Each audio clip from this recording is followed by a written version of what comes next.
I'm going to call our meeting to order. This is our regular meeting of the Board of Supervisors for Tuesday, July 7th, 2026. Welcome and thank you for being here this morning. And we're going to start out, we have 2 moments of silence this morning. The first one is for William Feeney. William Feeney passed away peacefully on June 22nd in Lakeport at almost 94 years old. William was born and grew up in North Dakota. After obtaining his bachelor's and master's degrees and attending a year of medical school, he worked numerous jobs before obtaining a teaching credential and becoming a high school principal. In the early 1960s, he moved his family to Esparto in Yolo County, where he was a high school math and science teacher. Between 1972 and 76, he went back to school and obtained his Juris Doctorate degree and became an attorney. In 1977, William moved his family to Lakeport, California, where he practiced law for almost 30 years. First in partnership with Peter Windrum and Rick Williams in an office on Forbes Street in Lakeport, later purchasing a building on Main Street where he practiced in partnership with his nephew, Michael Lunas, and eventually his daughter, Susan Feeney. The next moment of silence is for Destiny Marie Jones. And this morning I want to offer a moment of silence for Destiny. She was 28 years old. She lived in Lakeport, California. On June 17 of this year, she lost her life as a result of a vehicle accident on Highway 29 in Lakeport. Her 3 children, Bryson 8, Rylan 5, and Kenzie 4, were also in the vehicle and sustained injuries, but fortunately, they survived. Destiny grew up in Lakeport and attended local schools. Later in life, she lived in Clear Lake for a time before moving back to Lakeport near her family.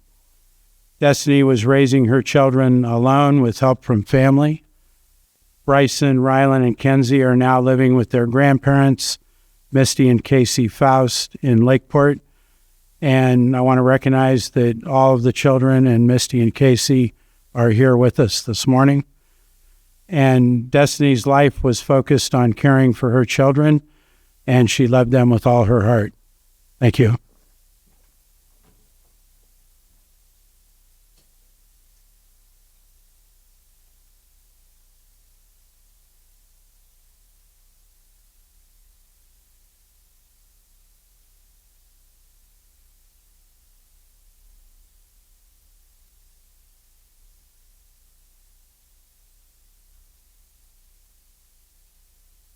I'm going to ask everybody to remain standing, and I'm going to introduce Vince Taylor, who's a veteran of the United States Army. He's going to come forward to the mic and lead us in the Pledge of Allegiance.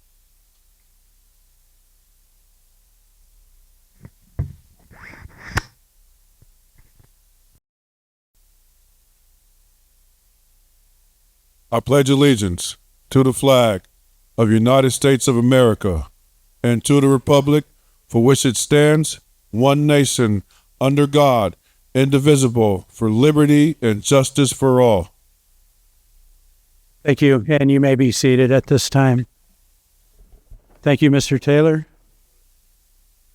And at this time, we're going to have a special addition to our meeting this morning in recognition of the 250th anniversary of our country. And that's going to be a reading of the pledge or of the Declaration of Independence by members of our community. And at this time, I want to thank Vice Chair Pyska for bringing this idea forward. And I'm going to turn it over to her to make some comments.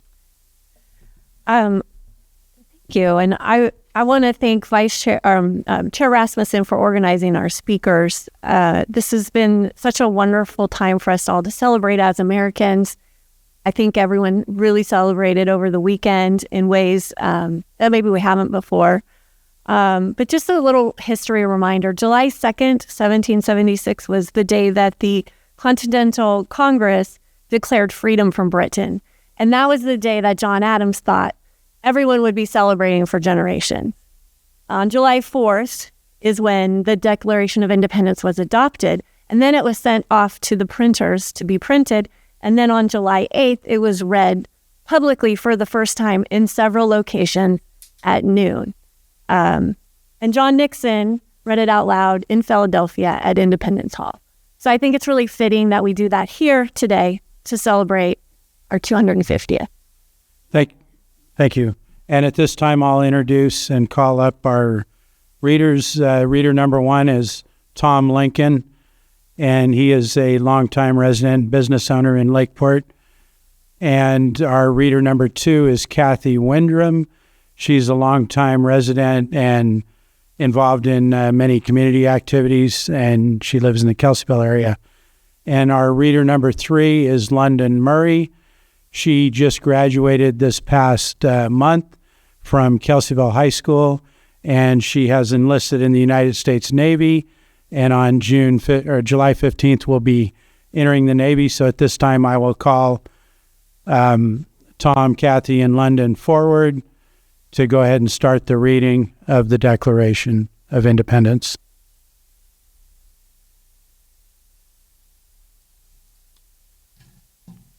Good morning, everyone. At this time, we'll present a reading of the Declaration of Independence, adopted by the Second Continental Congress on July 4, 1776. In Congress, July 4, 1776, the unanimous declaration of the 13 United States of America. When in the course of human events it becomes necessary for one people to dissolve the political bands which have connected them with another, and to assume among the powers of the earth the separate and equal station to which the laws of nature and of nature's God entitle them, a decent respect to the opinions of mankind requires that they should declare the causes which impel them to the separation.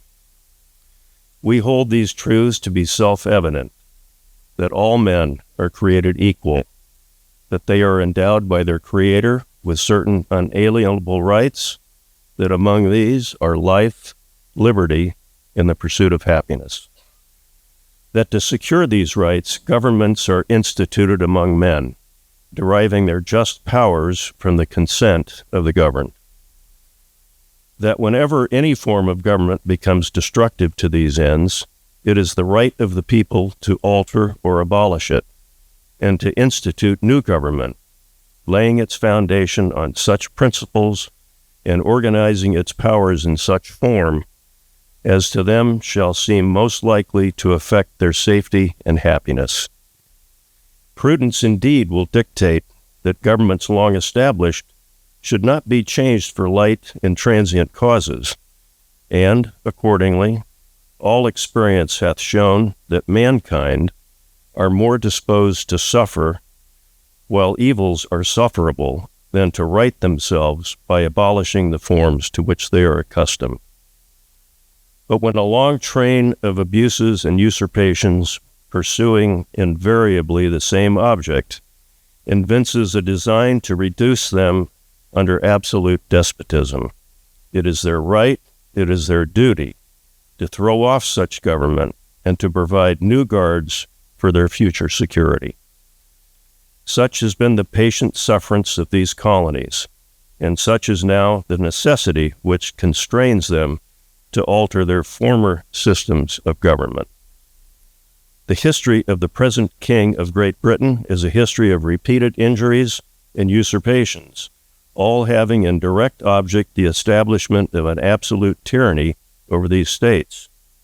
To prove this, let facts be submitted to a candid world. He has refused his assent to laws, the most wholesome and necessary for the public good. He has forbidden his governors to pass laws of immediate and pressing importance, unless suspended in their operation until his assent should be obtained, and when so suspended, he has utterly neglected to attend to them. He has refused to pass other laws for the accommodation of large districts of people, unless those people would relinquish the right of representation in the legislature, a right inestimable to them and formidable to tyrants only. He has called together legislative bodies at places unusual, uncomfortable, and distant from the depository of their public records, for the sole purpose of fatiguing them into compliance with his measures. He has dissolved representative houses repeatedly for opposing with manly firmness his invasions on the rights of the people. He has refused for a long time after such dissolutions to cause others to be elected, whereby the legislative powers, incapable of annihilation, have returned to the people at large for their exercise, the state remaining in the meantime exposed to all the dangers of invasion from without and convulsions within. He has endeavored to prevent the population of these states, for that purpose obstructing the laws for naturalization of foreigners, refusing to pass others to encourage their migrations hither, and raising the conditions of new appropriations of lands. He has obstructed the administration of justice by refusing his assent to laws for establishing judiciary powers. He has made judges dependent on his will alone for the tenure of their offices and the amount and payment of their salaries. He has erected a multitude of new offices and sent hither swarms of officers to harass our people and eat out their substance. He has kept among us in times of peace standing armies without consent of our legislatures. He has affected to render the military independent of and superior to the civil power. He has combined with others to subject us to a jurisdiction foreign to our Constitution and unacknowledged by our laws, giving his assent to their acts of pretended legislation. For quartering large bodies of armed troops among us, for protecting them by a mock trial from punishment for any murders which they should commit on the inhabitants of these states, for cutting off our trade with all parts of the world, for imposing taxes on us without our consent, for depriving us in many cases of the benefits of trial by jury, for transporting us beyond seas to be tried for pretended offenses, for abolishing the free system of English laws in a neighboring province, establishing therein an arbitrary government and enlarging its boundaries, so as to render it at once an example and fit instrument for introducing the same absolute rule into these colonies, for taking away our charters, abolishing our most valuable laws, and altering fundamentally the forms of our governments, for suspending our own legislatures and declaring themselves invested with power to legislate for us in all cases whatsoever. He has abdicated government here by declaring us out of his protection and waging war against us. He has plundered our seas, ravaged our coasts, burned our towns, and destroyed the lives of our people.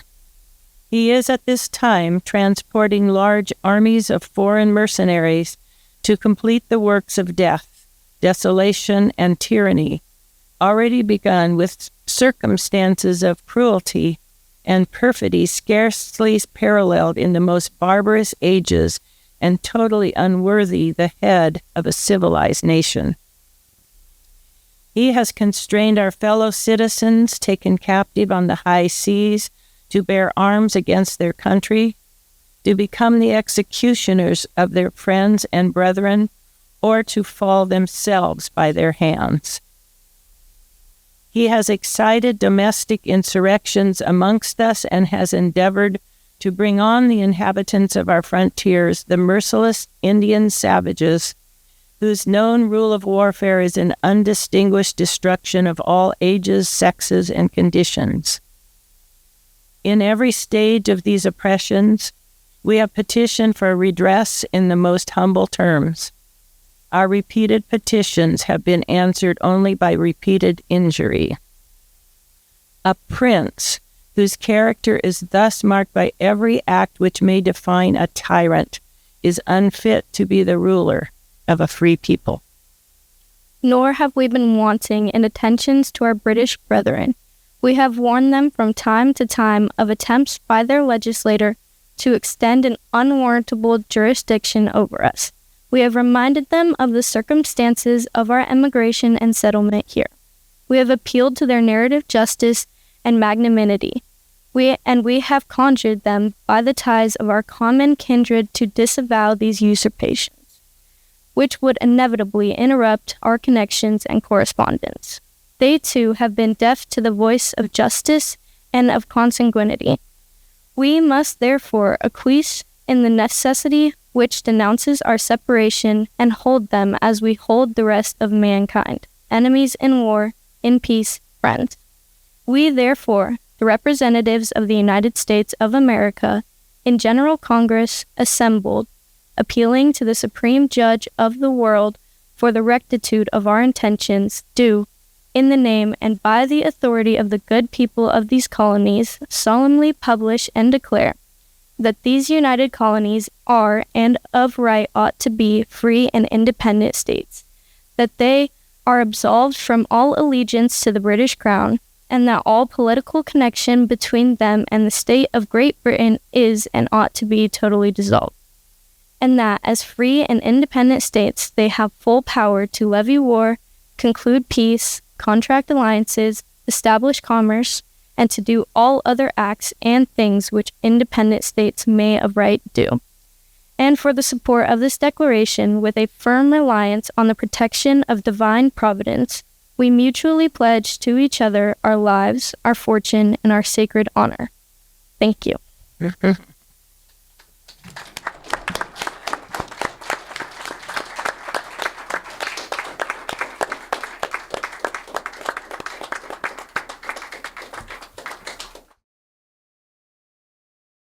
Yeah. Can we get the readers and Mr. Taylor up here with the board for a quick photograph?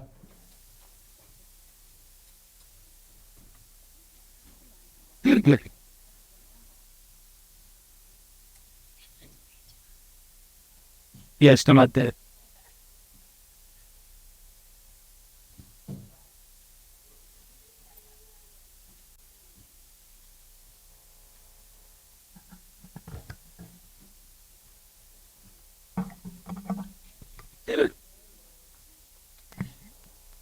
Like I other talking with what very happy with them. That's like at 1, 2, 3. Point forward.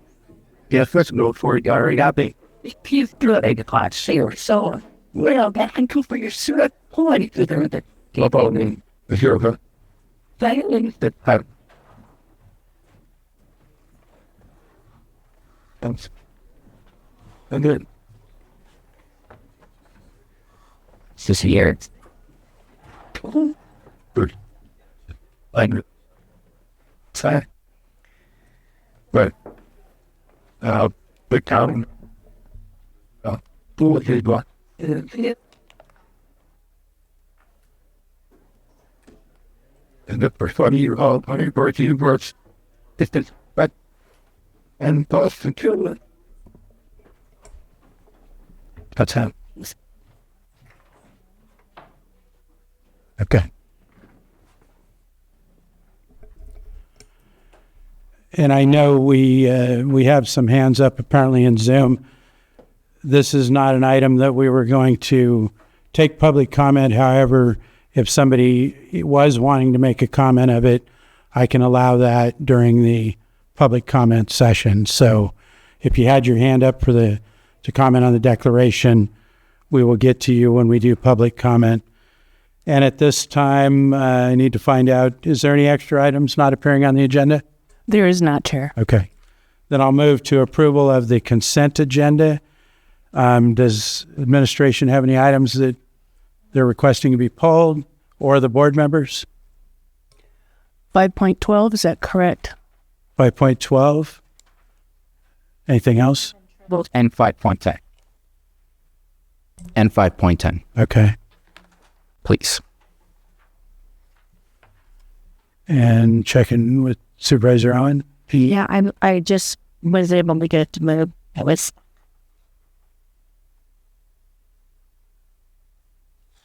okay. Thank you. Okay. That will be ready for action. Mr. Chair, I move to approve the consent agenda with the exceptions of 510 and 512. Second. I have a motion and a second. All in favor? Aye. Aye. Opposed? Hearing none, that carries 4-0.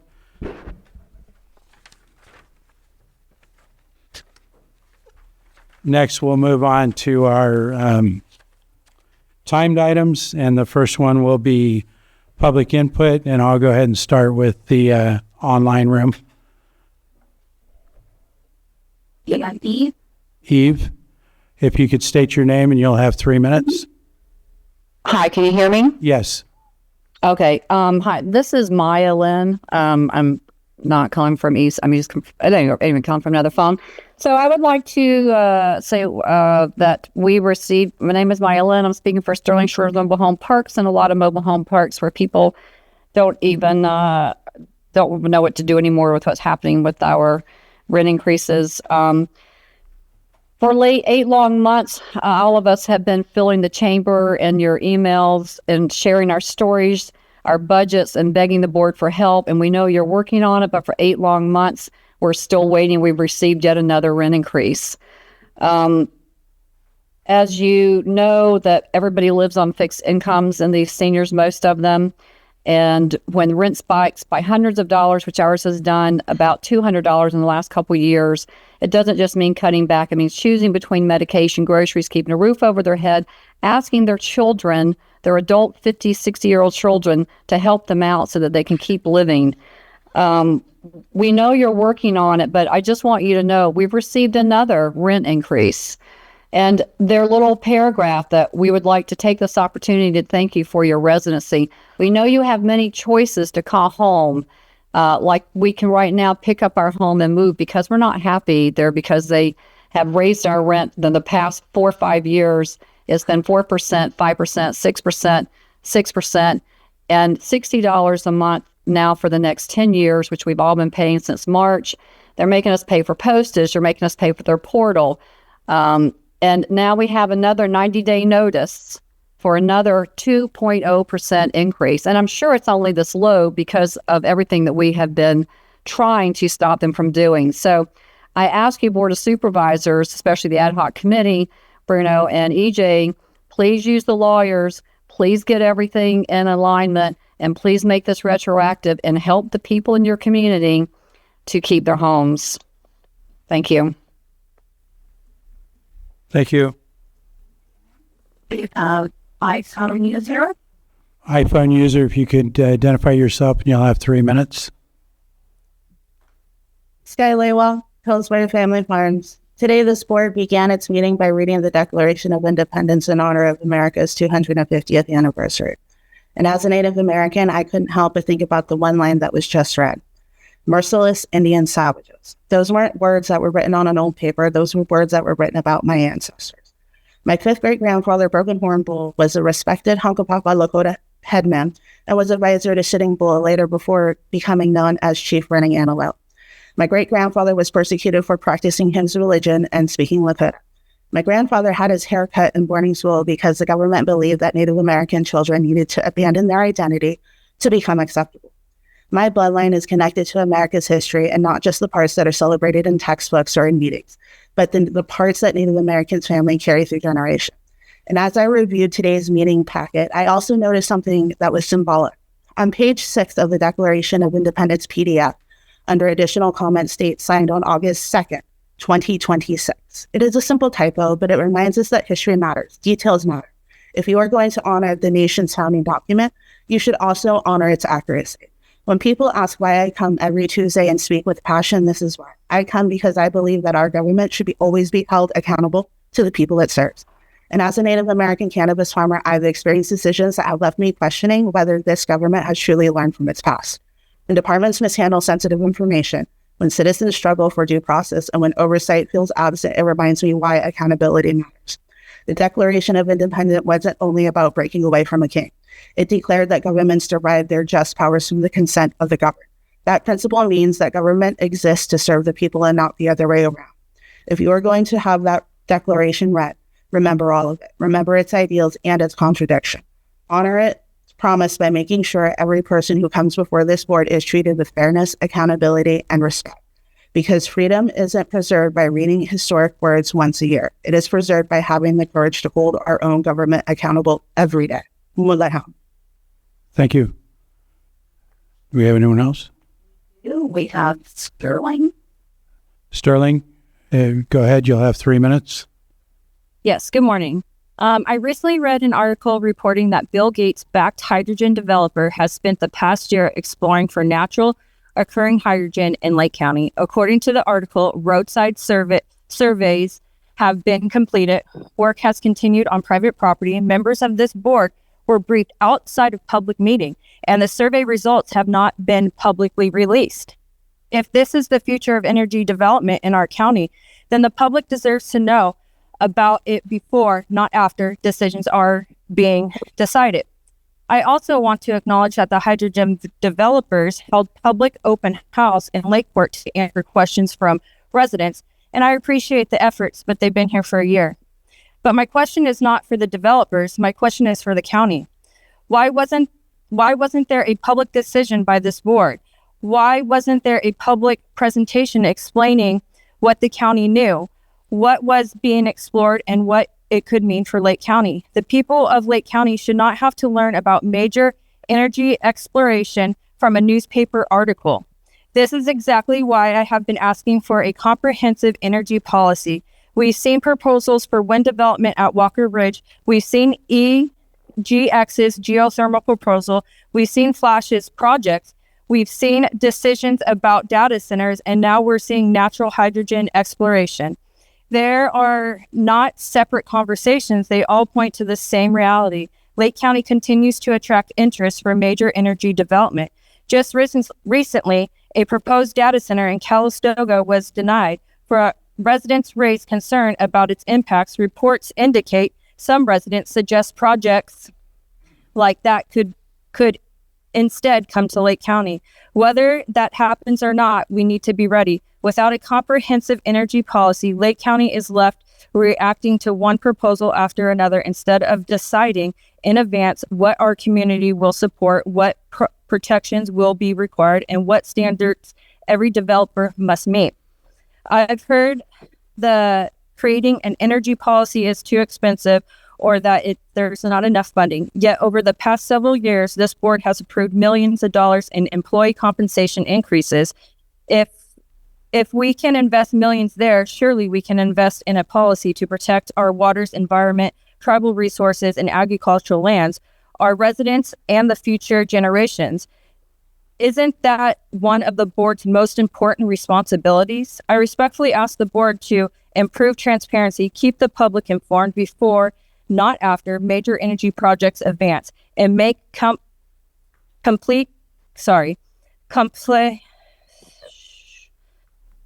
completion of a comprehensive energy policy. So thank you for your time. And if I have any time left, I would like to have a moment of silence for all those poor animals that were killed at the Moran Ranch. Thank you. Thank you.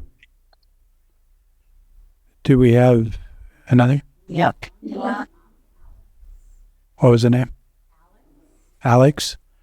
If you could identify yourself, you got 3 minutes. Go ahead. Thank you. My name is Alexander Powell, and I am one of the managing caretakers at the Mountain Retention Sanctuary, a 1,000-acre meditation retreat sanctuary up in the beautiful forest near Loch Lomond, not far from Cobb Mountain. And I just wanted to let the supervisors know that we recently determined that the Mediterranean oak borer beetle has fully infested our forest. And I kind of mainly just want to make you aware of this.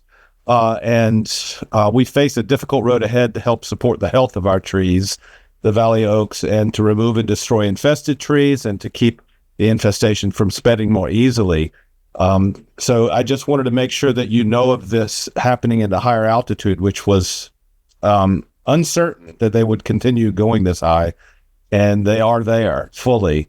And I hope that you will do whatever you can to help protect our beautiful forests and from the stressful conditions of drought that also encourage the beetle and also obviously create dangerous conditions for wildfire. That's all I wanted to say. Thank you for your time and service. Thank you for the comments. Was that it online? Okay. I'll move to in the room. Do we have anybody in the room that wishes to make public comment? Good morning. There we go. Good morning. My name is Marie Schrader, and I'm here to report back on the program that I presented to you in early June called Simple Gesture. I just wanted you to know the impact of what that did. I've done some donor drives out there, and I actually had people say, "Is this the program that like Supervisor Rasmussen is doing?" And they sign up because the leadership makes all the difference. So at the time that I was here last, we had in the county 242 donors. Today we have 319. We have been really progressing. Out of the 5 chapters, 4 of them have over 50 donors. One of them does not. That is the Middletown, Hidden Valley and Cobb area. And I'm going to be doing a donor drive up there this Friday at the Middletown Market to see if we can get that one up to at least 50 donors. That is my goal for them. We're going to be seeing, the chapter here in Lakeport went to 108 donors, which is absolutely wonderful. So your leadership, your continued support of the program, your posting about the program makes all the difference to us to be able to have the legitimacy in this program so that we can continue to help the citizens of Lake County who are suffering from food insecurity. So thank you. And I encourage you. I know that we have a couple of you that are going on ride-alongs this Saturday. So thank you for that. And I encourage the others to, contact me so that we can get you to go ride along with our drivers when they go to pick this up so that you can see this program firsthand. All right. Thank you so much. Thank you, Marie. That's good news. Next in the room. Good morning, Board of Supervisors. My name is Roberta McIntyre. I reside in Hidden Valley Lake. Thank you. Just want to do a couple thank yous real quick, and I just added one to make 3 thank yous. Marie does an amazing job. Thank you, Marie, for all the hard work you're doing all over the county. The work you're doing is not unnoticed. I also want to thank Maria over at the Registrar of Voters. She's doing an amazing job. She's been under a lot of pressure with the vote count, etc. While the county of Lake has historically been pretty slow in returning our counts with the rest of the counties, I believe it's because she takes a very slow, methodical way of getting the votes counted in, rather slow but sure than quick and dangerous. And then I do want to, of course, thank the Board of Supervisors. I do have a bit of a gripe, though. A while back, I was seeking out some information regarding one of the municipal advisory councils, and finding information about it was very difficult. I had to actually resort to filing a California Records Act request to get the information. And if you go to the website and look at the various municipal advisory councils, how they're set up on the website, looks like a pretty good template. But what is missing on the website is their original board resolution, I believe, should be on there of when they were actually established, whenever that was. I believe that their current bylaws should be on there, so folks in the general public should be able to go and read what their bylaws actually say for the various MACs. I know they're not all under one set of bylaws. I come to understand that each one has its own set of bylaws. The board members and their terms, I believe, would be helpful if those were on there as well. And at least quarterly minutes. Some of the MACs are pretty good about putting their minutes up there. A couple of them, more than a couple, I think, haven't posted any minutes since the beginning of this year. So that would be helpful as well. So thank you for the time, and thank you for your consideration of this matter. I'd appreciate it if we got that repaired. Thank you. Thank you. Do we have anyone else in the room for public comment? Yes.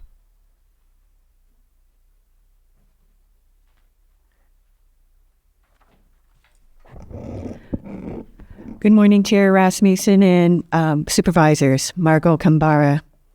On July 3rd, the Mendocino Voice described energy developers' interest in Lake County.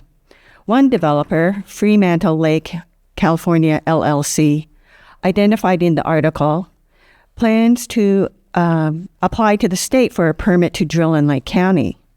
This seems to bypass the county's permitting authority. The article underscores the need for the county to develop a comprehensive energy policy. The energy policy needs to define revenue participation, safety standards, and infrastructure protections regardless of permitting pathway. Otherwise, the county is left without enforceable standards, protections, and business agreements.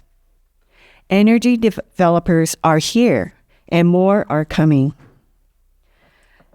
The county needs a rubric to effectively evaluate energy development projects proposed by energy developers. Now is the time for a comprehensive county energy policy, whether it's included in the general plan or not. Thank you. Thank you. Do we have anyone else in the room? Not seeing any. I'm going to go ahead. Yeah, I'm going to make a public comment on the Declaration of Independence. Skyla kind of beat me to it, but I think that, number one, we can't change what has already existed for over 250 years, but we should at least acknowledge what is in there that may be now in today's standards be deemed inappropriate language to use. And I think that it's okay to know and learn and have history, but it's also okay to make sure that we add commentary about the changes that have existed and that is found in there. And I think that the lack of a commentary, it's a learning moment. It's not a bad thing. It's a learning moment that I think that I hope that we can learn from and do better next time. Appreciate that we read that document today. And I know that I appreciated the celebrations that were throughout the entire county that occurred over the weekend. And I just want to advise everybody, the Declaration of Independence is a good read to understand your history and where we came from. But I would like to suggest, please read Thomas Paine, Common Sense, have an understanding of the dangers of idolizing somebody or something, because I think we're all falling into that trap. And you should be questioning us. You should be asking questions. Because as soon as we stop doing those things, then we're being passive and allowing things to happen. And I think that sometimes we fall into a group or fall into a pathway that we stop asking questions and we stop questioning why things are the way they are or why we are doing what we're doing. And from the people's perspective, those questions should never stop. And it is our job to respond to those questions. And I think that, in my opinion, is part of our divisiveness that we fall in today, is we want so much to idolize who we are a part of rather than question and ensure that tomorrow will be better. And so please read Thomas Paine. It's a powerful read. It may have some inappropriate language in the sense of today's standard, but it is absolutely still relevant today in what we should learn from and what we should aspire to be. Thank you. And I believe there was nobody else in the room, so I'll go ahead and close public comment. And we're going to move on to Pet of the Week. Did we have a Pet of the Week? I'm not seeing him. I have been unable to confirm. Okay. So we'll go ahead and pass that and move on to our 6.3, 915 item. This is consideration of A, presentation and discussion of draft co-management of the Clear Lake Watershed Global Agreement. B, provide feedback to staff on amending, and if no material amendments, C, authorize Susan Parker, County Administrative Officer, to sign. And we have our Deputy CAO Tribal Liaison here to present this item, to introduce this item. Good morning. Terry Logston, Chief Climate Resiliency Officer and Tribal Liaison, and it is my honor, Board, this morning to come before you to bring the draft co-management of the Clear Lake Watershed Global Agreement. So as background, in September of 2024, Governor Gavin Newsom signed AB 1284 from Ramos, encouraging the CNRA, or California Natural Resources Agency, to enter into co-governance and co-management agreements with federally recognized tribes to manage state lands and waters, authorizing CNRA as a state signatory for this purpose. The Tribal Co-Governance and Co-Management of Ancestral Lands and Waters Act requires CNRA to sign agreements for co-management with tribal nations. And so the local tribes and here in Lake County and representatives from both cities and the county and most all of the CNRA departments, which are listed in the agreement, attended a meeting, and then the tribes had a separate meeting, and then we all came together to talk about it. And so through that, you have a draft. Now, I've handed out a copy because the agenda that was posted online did not include the section for, in the appendix where it has each of the signatories. It didn't include Big Valley, so I'm going to show that on screen, and I gave each, and there's a couple extras up front, but they are a part of the agreement. They just we didn't get it in time for the posting of our agenda. Is the highlighted material in there changes from what was already posted as well, or was that already changed in what was posted? No, it was not changed in what was posted. That's why I'm here to show it. I have some very little minor changes. Apparently, a global change Lake County to County of Lake, which worked in some areas but didn't work in all areas. So let me share the document. Okay. And so you'll see what I just mentioned. They did a global change, and it's not the County of Lake Watershed Protection District, but the Lake County Watershed Protection District. But it looks like it's changed to the County of Lake. Yeah, I just highlighted it that way. And on the next page, page 2, you'll see I changed my method and did a cross out. So County of Lake is gone, and Lake County organizations. Were the County of Lake appointed representative, but they were Lake County organizations. And it's Lake County's economy, it's not the County of Lake's economy.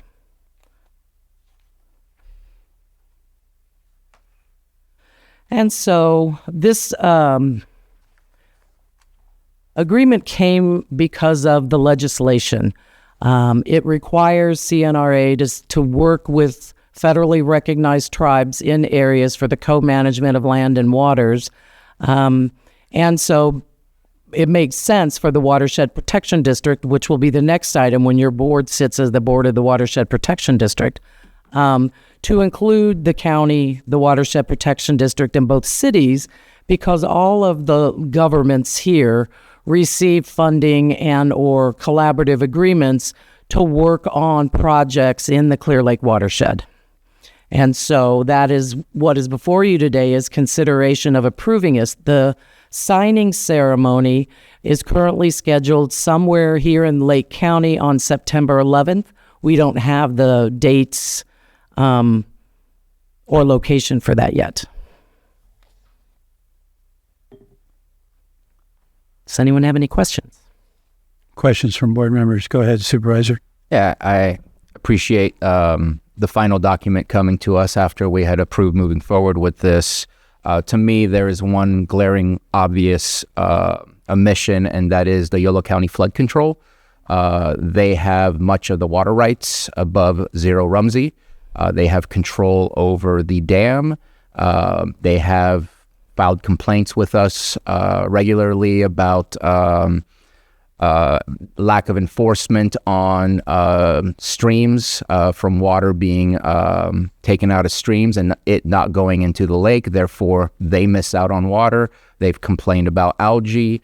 I don't see them in there, and I think we need to hold the fire to their feet that they need to be a part of the solution and not a separate entity that is not a part of what this is. Because I see this as being all hands on deck, everybody involved that has a stake in making a better lake for all of us.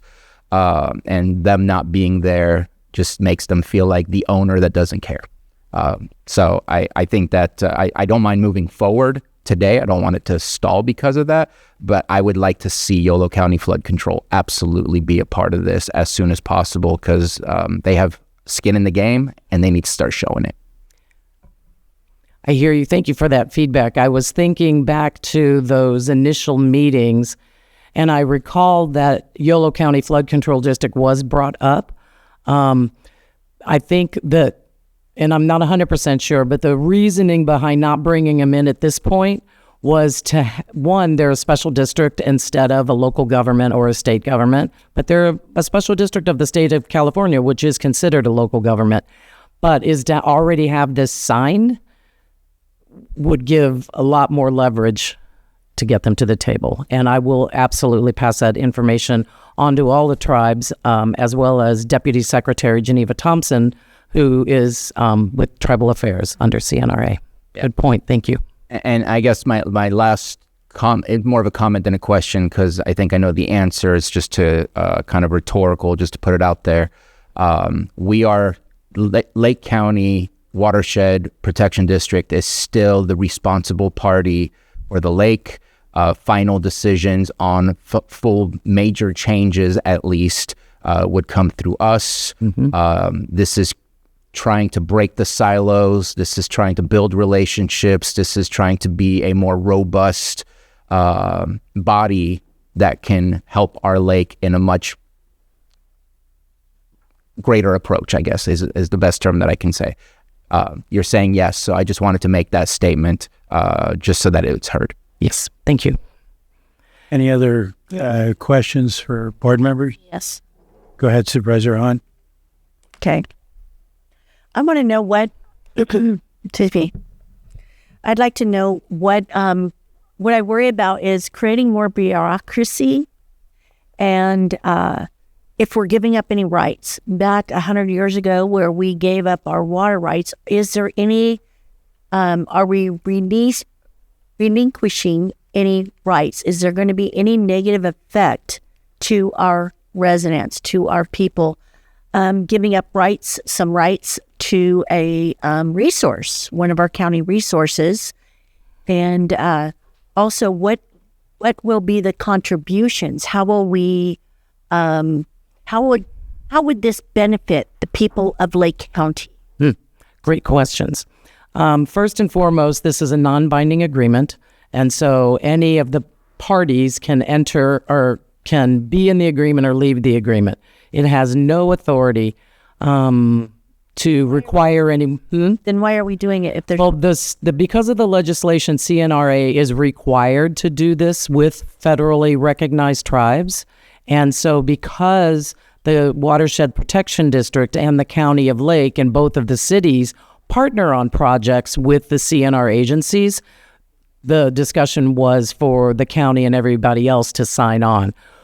Instead of increasing bureaucracy, this will actually help reduce it, because it's going to require the state agencies to better communicate with the tribes and the county, all parties, to develop projects and to make sure.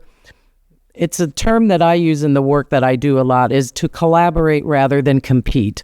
Let's figure out who would be the best entity to be the lead, who will be able to partner, who should be a part of this. And so it will help in the conversations of funding for the large-scale projects. It will not take away any rights from anyone because it's just a commitment to work together for the betterment of the Clear Lake watershed. because too many times we're competing for the same pot of money.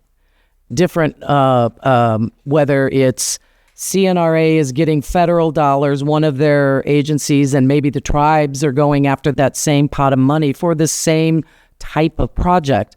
Also a part of this agreement is the Clear Lake Hitch Task Force Charter, which is Appendix 2, which is something that has been going on for many years, led by the tribes to get the state to take the issues that Clear Lake has more seriously. And to protect, of course, the Clear Lake Hitch, which is a very culturally important fish to our local tribes.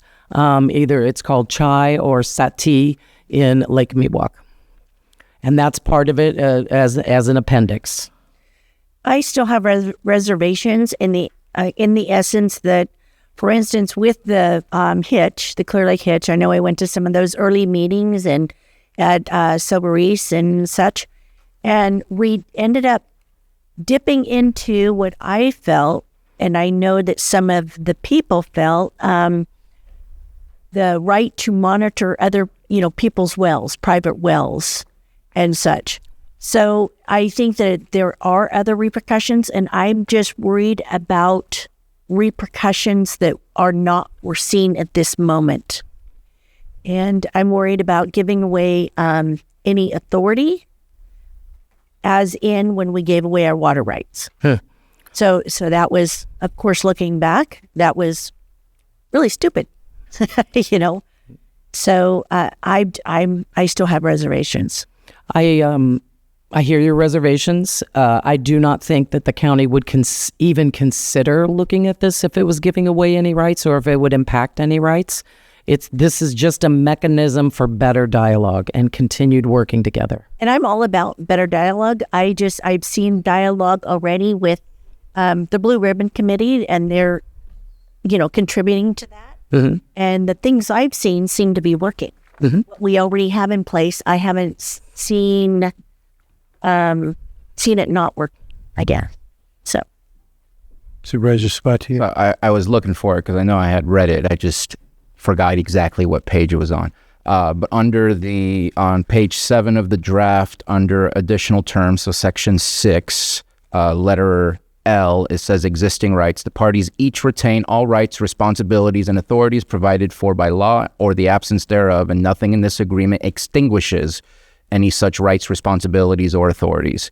Keeps going. But to me, that states that this is about collaboration, this is about relationship, this is about discussions and open dialogue to best find the pathway to dealing with our lake. And let's just be real, our lake is huge, and our lake has some ailments that we need to deal with.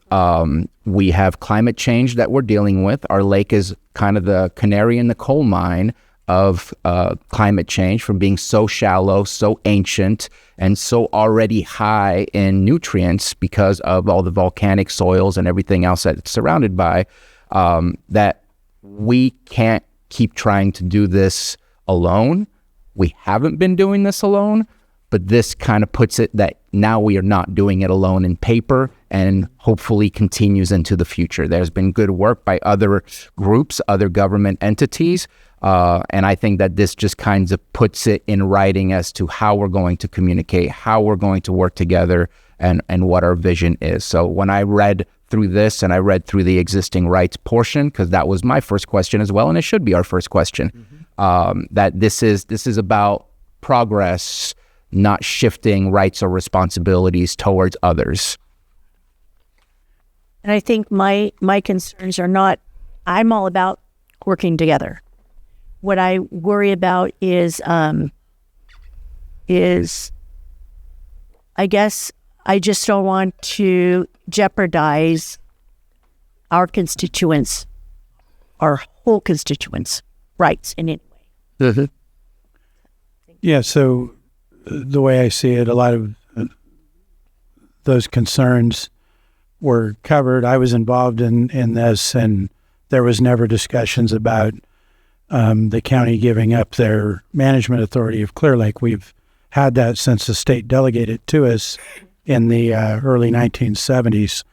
But all of the organizations, governments, agencies have and are going to continue to be doing their projects, whatever they may be, in the lake. So my thought on this the whole time was that, having a pledge that all these organizations and agencies are going to collaborate and work together is only going to improve the work we can do on the lake, because they're going to do it anyway. We're going to be doing our work.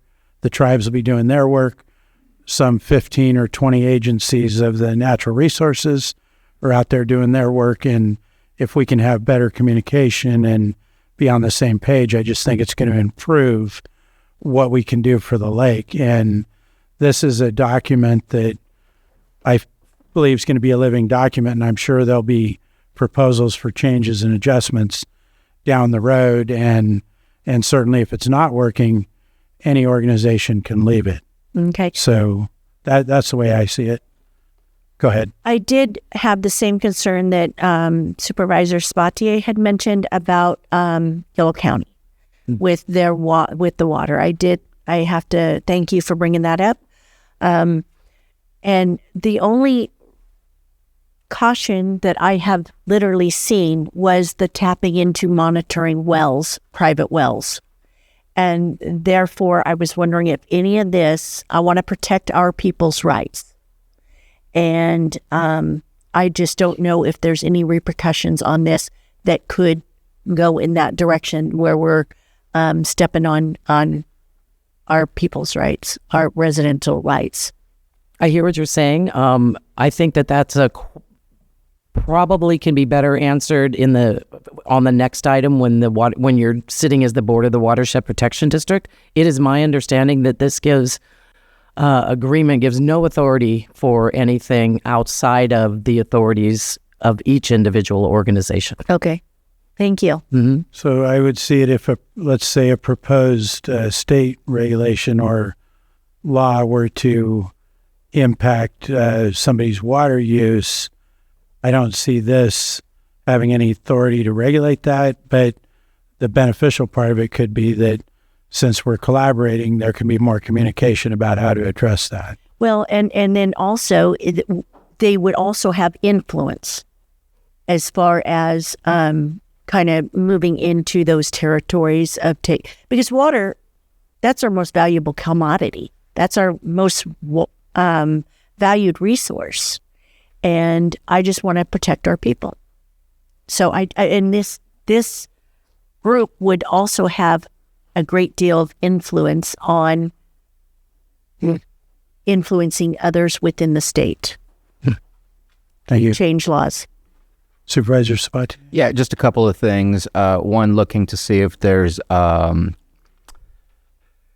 sorry, I've lost my words. Approval from the board to make a request that once all of this has been signed, which will take some time to get all the signatures because there's a lot of different parties to the agreement here, to engage with Yolo County Flood Control to try and get them to be a part of this agreement, to just looking to see if there's occurrence on that. Okay, thank you. And then who specifically is it? Our Director of Water Resources, or who will be representing Lake County? Will there be multiple people on this? Can you be more specific? Because I don't know that I saw that specifically detailed in. Sure. So on page 40 is the page. It's the contact and information page. Page 40 is for the County of Lake. The board is, that talks about your role as the Board of Supervisors. Areas of interest or influence on CHI recovery would be continued participation with tribes on the Clear Lake Hitch Task Force, continued commitment to consult with tribes on grants, projects, and programs in the Clear Lake watershed that may impact the Clear Lake Hitch. The current commitments and activities, county tribal liaison participation in the Clear Lake Hitch Task Force and the Summit Planning Committee, which I've done since its inception. Well, in my role here, since my beginning with the County of Lake, and those. And then if you turn the page 41 is the watershed protection districts and their information. So it'll be Susan Parker would sign on your behalf for the County of Lake, and Director Upadhyay, which has the authority to sign for the Lake County Watershed Protection District. Sorry, that didn't really answer my question because I don't see Susan going to the meetings. No, but it's just not her thing. I can't sign. She has signing power, yes, but I'm saying who's going to be involved in these discussions, in the co-management, things like that. That was my question. Good question. Primarily myself, as I have been through the Clear Lake Hitch Task Force and the summit, and through your board's direction, this process. But for the Watershed Protection District, that would be Director Upadhyay. Okay. Sorry, CAO Parker. That's. Do you want to say something? The council would like to. Go ahead, County Council. Thank you, Mr. Chair. So on that more immediate issue, that's one of the recommendations for this item, as well as item number 6.4 for your board to authorize, as far as the signatory, the signing of the document to CAO Parker in 6.3, and for item 6.4, giving authority to Director Upadhyay to sign on behalf of Lake County Watershed Protection District. But the approval would be, if your board chooses to approve this agreement, would be at the discretion of your board. So what's before your board today under item 6.3 is as County of Lake. Item 6.4 would be sitting in as directors for Lake County Watershed Protection District. So with the discussion that's taking place, my office would just want to put it on record, get your board apprised to this. It's been mentioned already as far as the non-binding nature of this agreement. Just so your board is aware, it does add a potential layer on the enforceability of the agreement. By characterizing it as non-binding, the question there, or the issue there, would be, well, how can you enforce the provisions of an agreement that in and of itself is characterized as non-binding? Staff has relayed that concern to the state representatives who are coordinating this agreement amongst the several parties to that, but they have maintained their position that the agreement should be non-binding, which has its advantages and disadvantages, because when you talk about enforcing certain provisions of the agreement, even under the collaborative provisions that's provided for in this agreement, the question always ends up with its non-binding nature. How can you enforce other parties to even come in and meet and confer and collaborate? So that may be a potential issue as it relates to this agreement. Also noting that as it relates to this agreement, parties are obligated to meet and confer, despite the non-binding provisions. That's also in this same agreement. And then they're obligated, the parties, the ones who've signed on to this agreement, are obligated to meet and confer at least annually under Section 5 in good faith. So that's a meet and confer collaboration provision under this agreement. While the parties are allowed to withdraw, there's a withdrawal provision in this agreement. As far as the termination of the agreement is concerned, termination of the whole agreement is only, as a whole, would only be allowed on mutual consent of all of the parties, or if only one party remains in this agreement. So just wanted to get your board apprised of that for your board's consideration, because it's being presented to your board for approval and authorizing the under item 6.3, authorizing the CAO to sign, should your board choose to do so. Thank you. Do we have any other questions before I open it? Go ahead. Just one more comment. If by chance you get a no answer from Yolo County Flood Control, I'd love to get an email to describe why. Will do.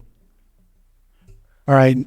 Go ahead, County Council. I apologize, Chair. One more thing, because of it's mainly amendments were proposed to this agreement, so it would be an approval as amended.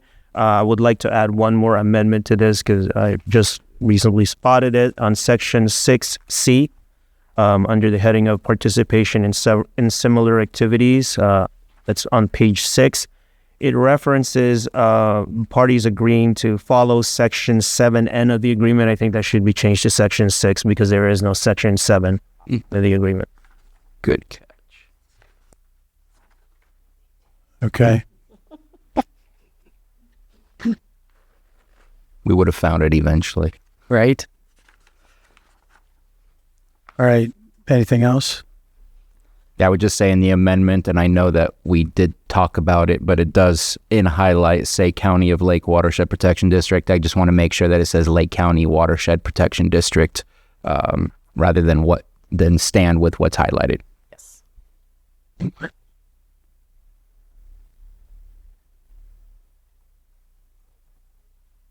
I guess you're looking for action?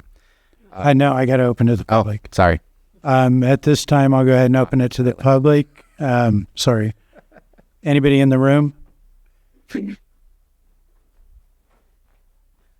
Roberta McIntyre, Hidden Valley Lake. I wasn't thinking I would be speaking to the issue, this particular issue, but I got to tell you, from recent experience in Sonoma County, working with collaborators without a semi-formal agreement or MOU to say, hey, we're all going to agree to work together. Having, in the absence of that, getting folks to the table to work together collaboratively, especially if you're seeking multi-million-dollar grants and you're all trying to do basically the same thing, you're working in the same space. Having something like this that, while it's not legally binding, does encourage, almost demands that the parties involved get together and work collaboratively. And having that put upon them, it keeps them from saying, oh, somebody's doing this over here, somebody's doing this over there. I thought we were working together here. This is really cool. This is a good thing. I think it's going to do a lot to get the parties working together and get some money in the door by being able to collaborate and apply for grants collaboratively. It's a good thing. It's a force multiplier. Thank you. Anybody else in the room? Good morning, Sarah Ryan with the Big Valley Band of Poma Indians. I'm their environmental director. And I want to thank the Board of Supervisors for being a part of the co-management discussion over the last year or so that it's been being developed by the state. I think it's a huge step forward in collaboration and communication. I've worked for the tribe for 25 years, and so I've seen a lot of things change over time in terms of how we are working together. I also want to point out that as a shared resource with multiple jurisdictions that have various authorities, we do need to be talking and working together on things. Tribes, for example, can set water quality standards for Clear Lake. The county cannot do that. Only the state and tribes can do that. So we have an opportunity to make this water safe for all of the different uses that the tribes have and that the public has. And over the years, I think tribes have been able to show that they're committed to improving the lake through putting a lot of funding into it, monitoring, working on invasive species, cyanotoxins, and other things like that. So this really is an opportunity for all of us to, be supportive of our successes and happy about our successes. And we all know we need to do more on the lake. There's some things that are out of our control. We want to identify the things that we can work on. Blue Ribbon Committee is funding millions of dollars worth of projects, and we'll see if any of these pilots work that have been that are in play. And again, just thank you for your participation in this co-management agreement. Thank you, Sarah. Anybody else in the room? Not seeing any, we'll go online. Guest, go ahead and identify yourself. You have 3 minutes. Are you there? Can you hear me now? Yes. Thank you, Mr. Chair, Angela Amaral. I'm going to jump around a little bit because I unfortunately didn't have enough time to really go through this like I wanted to.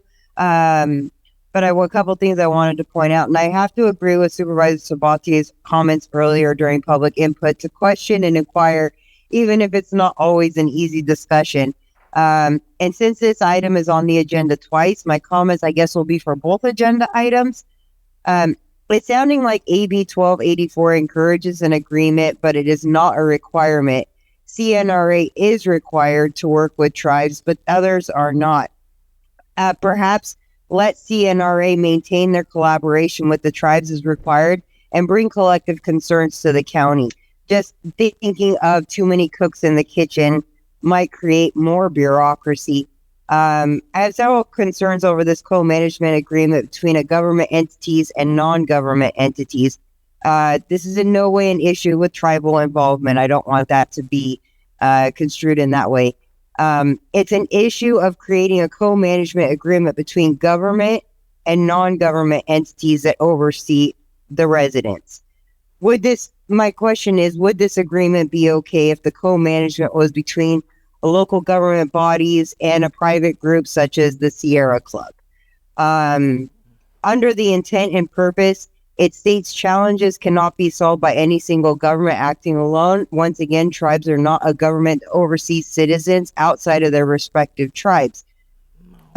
My concerns are AB 52 and SB 18 already require consultation, yet many AB 52 requests go unanswered, especially at the Planning Commission level.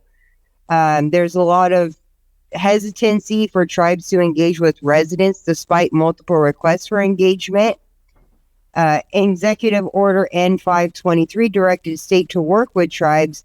So why is a co-management agreement necessary? Going back to concerns brought up by county council, I believe those are valid. While it's not a legal binding contract, it contains a lot of legal language, including dispute resolution, sovereign immunity, amendments in writing, and how to leave the agreement. State and local government are subject to the California Public Record Act, but are non-governmental agencies bound by CPRA rules, and will these meetings be Brown Act compliant? Once again, I have to agree with Supervisor Sabate and Supervisor Owen that the large missing piece in this is Yolo County. Since Yolo County retains the water rights to Clear Lake, why are they not being included in this co-management agreement? Are they being consulted on how their management affects Clear Lake as it currently stands? Between the Blue Ribbon Committee... Angela, that was your timer. Okay. I'm on my last spot. Okay. Between the Blue Ribbon Committee, the Clear Lake Hitch Task Force, the Hitch Recovery Plan, and other programs, this co-management seems unnecessary but a potential overreach. Thank you for your time and consideration. Thank you. Do we have anyone else? Yeah. No. So I'm going to go ahead and close public comment and bring it back to the board. Go ahead. I just want to respond to the last public comment. I do agree that we have had a increase in attention to the lake, but I also don't think that increase is necessarily has the longevity of what this document potentially offers. Eventually, the Blue Ribbon Committee will run out of money. Eventually, the Blue Ribbon Committee will be superseded by something else or pay attention to a different area. I don't know, but I just don't feel like it's a lifelong effort versus we should have a lifelong effort here in the county of Lake, and we should have as many partners as possible who care about it. I think that we do have the right partners. Maybe we have too many state departments in there, but our local partners are the most important partners, and they're in there. Mm-hmm.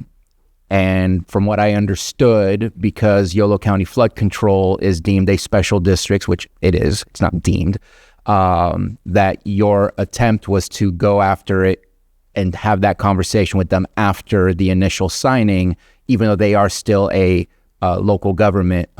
So I'm okay with that process. I just wanted to, I think this is good.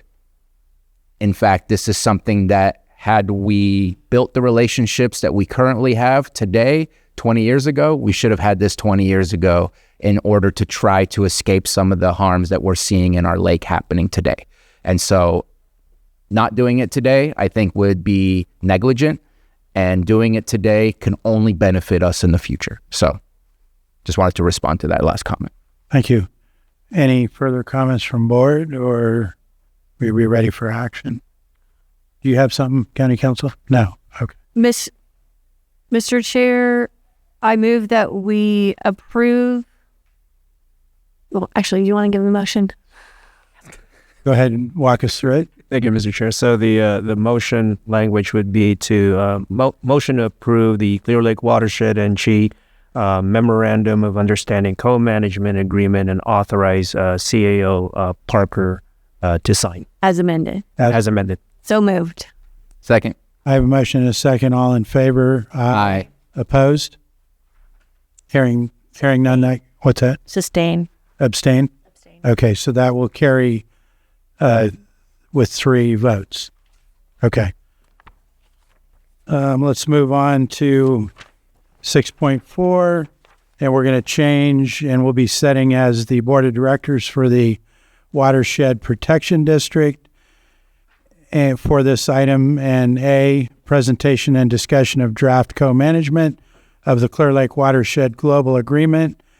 B, provide feedback to staff on amending, and if no or minimal amendments, C, authorize Director Puan Apadier of the Lake County Water Resources Department to sign. And are you going to start out again? Sure. So what was posted with Terry Logston, Chief Climate Resiliency Officer and Tribal Liaison, what was posted with the agenda does not include the signature page or the information and contact page for the Big Valley Band of Pomo Indians. So I am sharing that today. You have hard copies. There's a few hard copies available. And there's some very minor edits that I made that are highlighted in yellow, where there was a global change that changed everything that said Lake County to County of Lake, and it is the Lake County Watershed Protection District. And so this co-management agreement, I'm going to turn it over to Dr. Yapadier if you have any questions now that you're sitting as the board of the Watershed Protection District. Okay, we've gone through it. Do we have any additional questions? I see this identical agreement, but we just a little awkward. So I think we've been through that. I have a whole new line of questions. Do you want to offer any brief comments on? Yeah, so it's Pawan Upadhyay, Lake County Water Associate Director. So I would probably just want to make a comment about which might not be very obvious from the previous discussion was this is also like a way for the state to make some commitments towards the efforts which has been going on here. So it is not just local agencies, tribes and other, but also having some kind of formal documentation from the state perspective so they can continue putting the resources towards the Lake County and for the Clear Lake, even if there is changes in the administration. So this will probably continue that efforts moving forward. Thank you. If there's nothing from the board else, then I'll go ahead and open it to the public. Did I miss them? Oh. Anybody in the room? Not seeing anyone online? No? Okay. I'll close public comment and bring it back to the board. I do. Go ahead. I have a question. So I know we're doing a lot of projects this year we have test projects and we're monitoring them, correct, on what's going to work in our lake. So with how will that work? We're working together.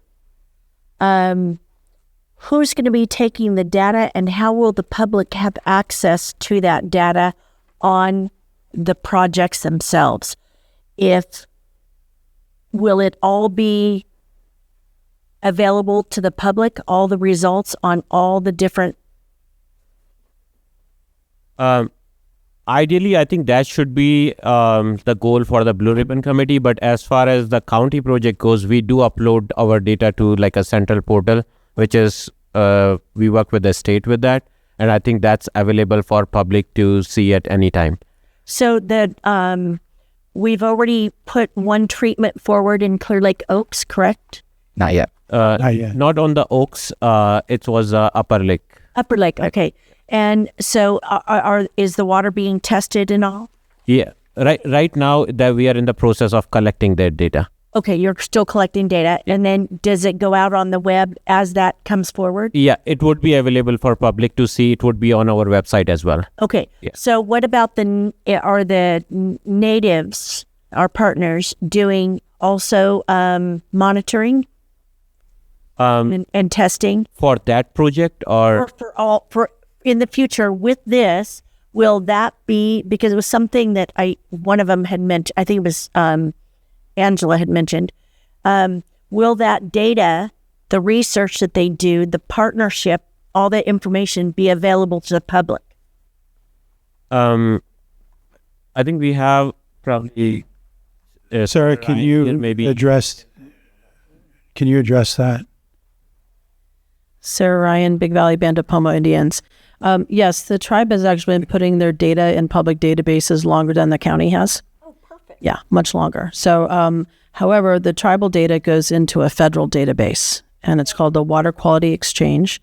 If you go to a website called, I would Google How's My Waterway, EPA, and it will take you to a website where all of the federal data or tribal data, USGS, any of the other federal agencies have been putting their data up into there for many decades, including Big Valley, several decades.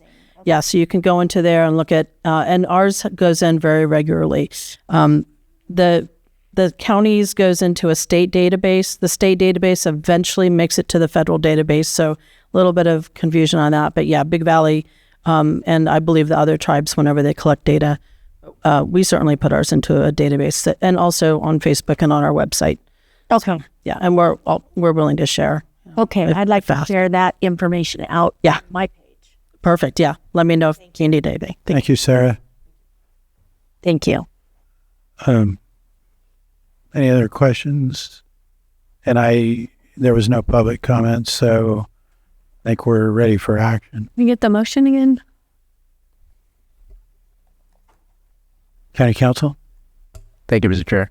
So the motion would be moved to approve the Clear Lake Watershed and Chi Memorandum of Understanding Co-Management Agreement, and so motion to approve that document and authorize Director Pawan Upadhyay from the Lake County Water Resources Department to sign as amended. So moved.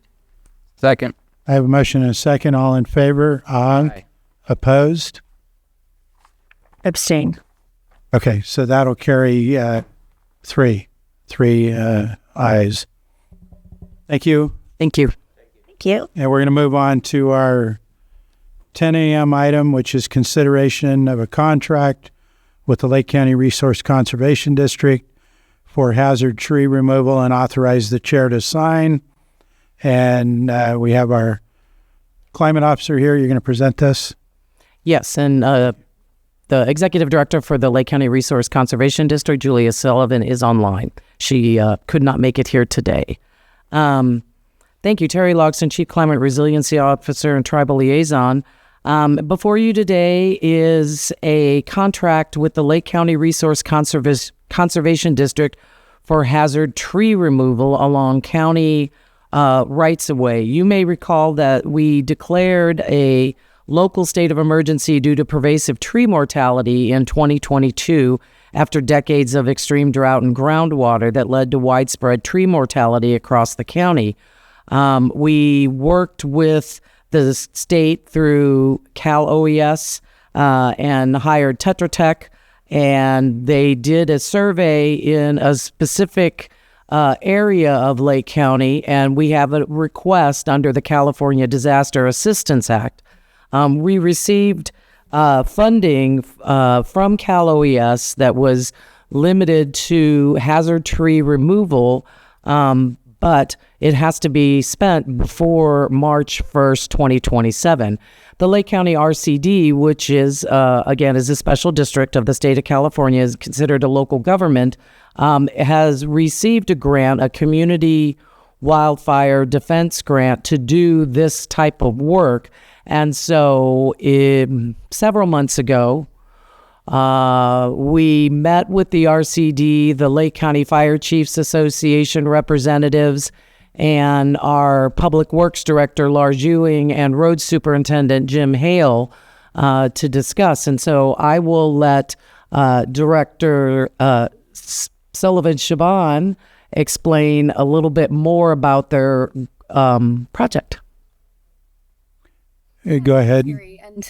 Hi, good morning. Good to see everyone. Sorry to be joining via Zoom instead of in person.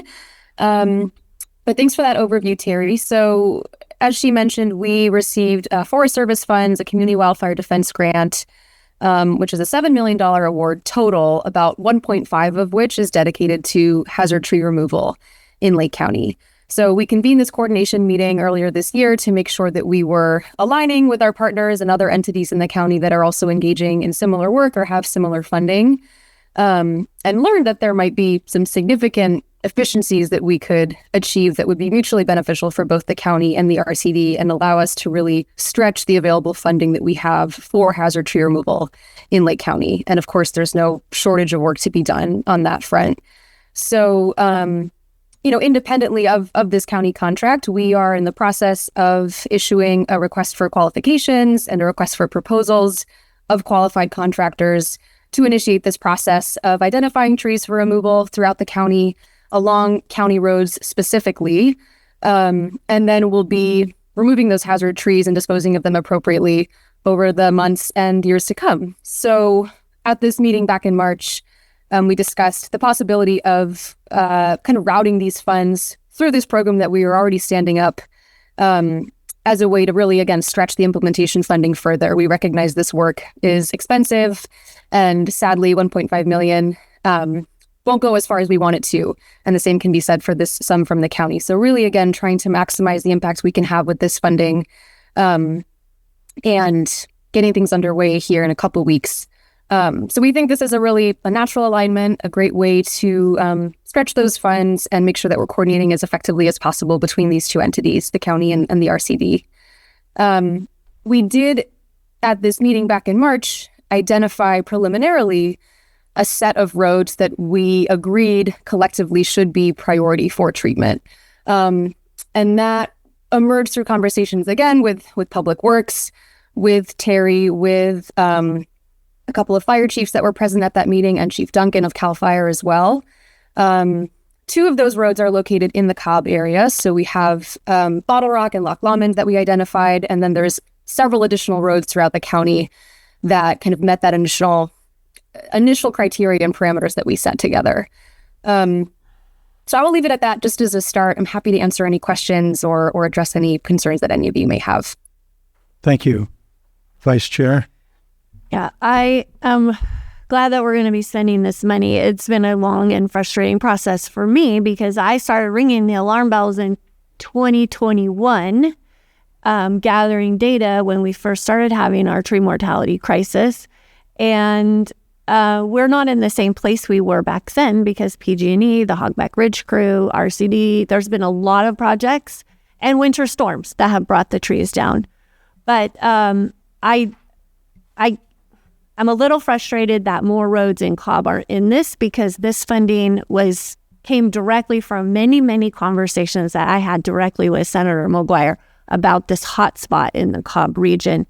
And I would like to see Harrington Flat in its entirety, Sulphur Creek, and Gifford Springs added. Again, these are, there's not as many standing dead trees as there were, but there still are several, and they're dangerous, and they come down in storms, and they've impacted communities and they cannot leave. For example, on Gifford Springs, during winter storms a few years ago, we had a woman go into labor during a snowstorm and could not get out because the trees fell down. So given that this funding was, although not written down anywhere, was specifically for this hotspot area of tree mortality in the Cobb area, I really want to have these roads added. And I also want to ask Julia and Terry, so you're doing this in the right-of-way, but we know that a lot of the trees that are away from the right-of-way are tall enough to fall and impact the road. So are you getting rights of entries? Like, how is this being handled? Yeah, I can take a first stab at that, Terry, and feel free to jump in. We are prioritizing the right-of-way, but certainly in instances like what you just mentioned, we'll make calls as necessary, reach out to individual private landowners and get rights of entry to make sure that we're being as, comprehensive and as effective as possible. So again, starting with the right of way, but really looking beyond that to make sure that we're covering our bases and being thorough.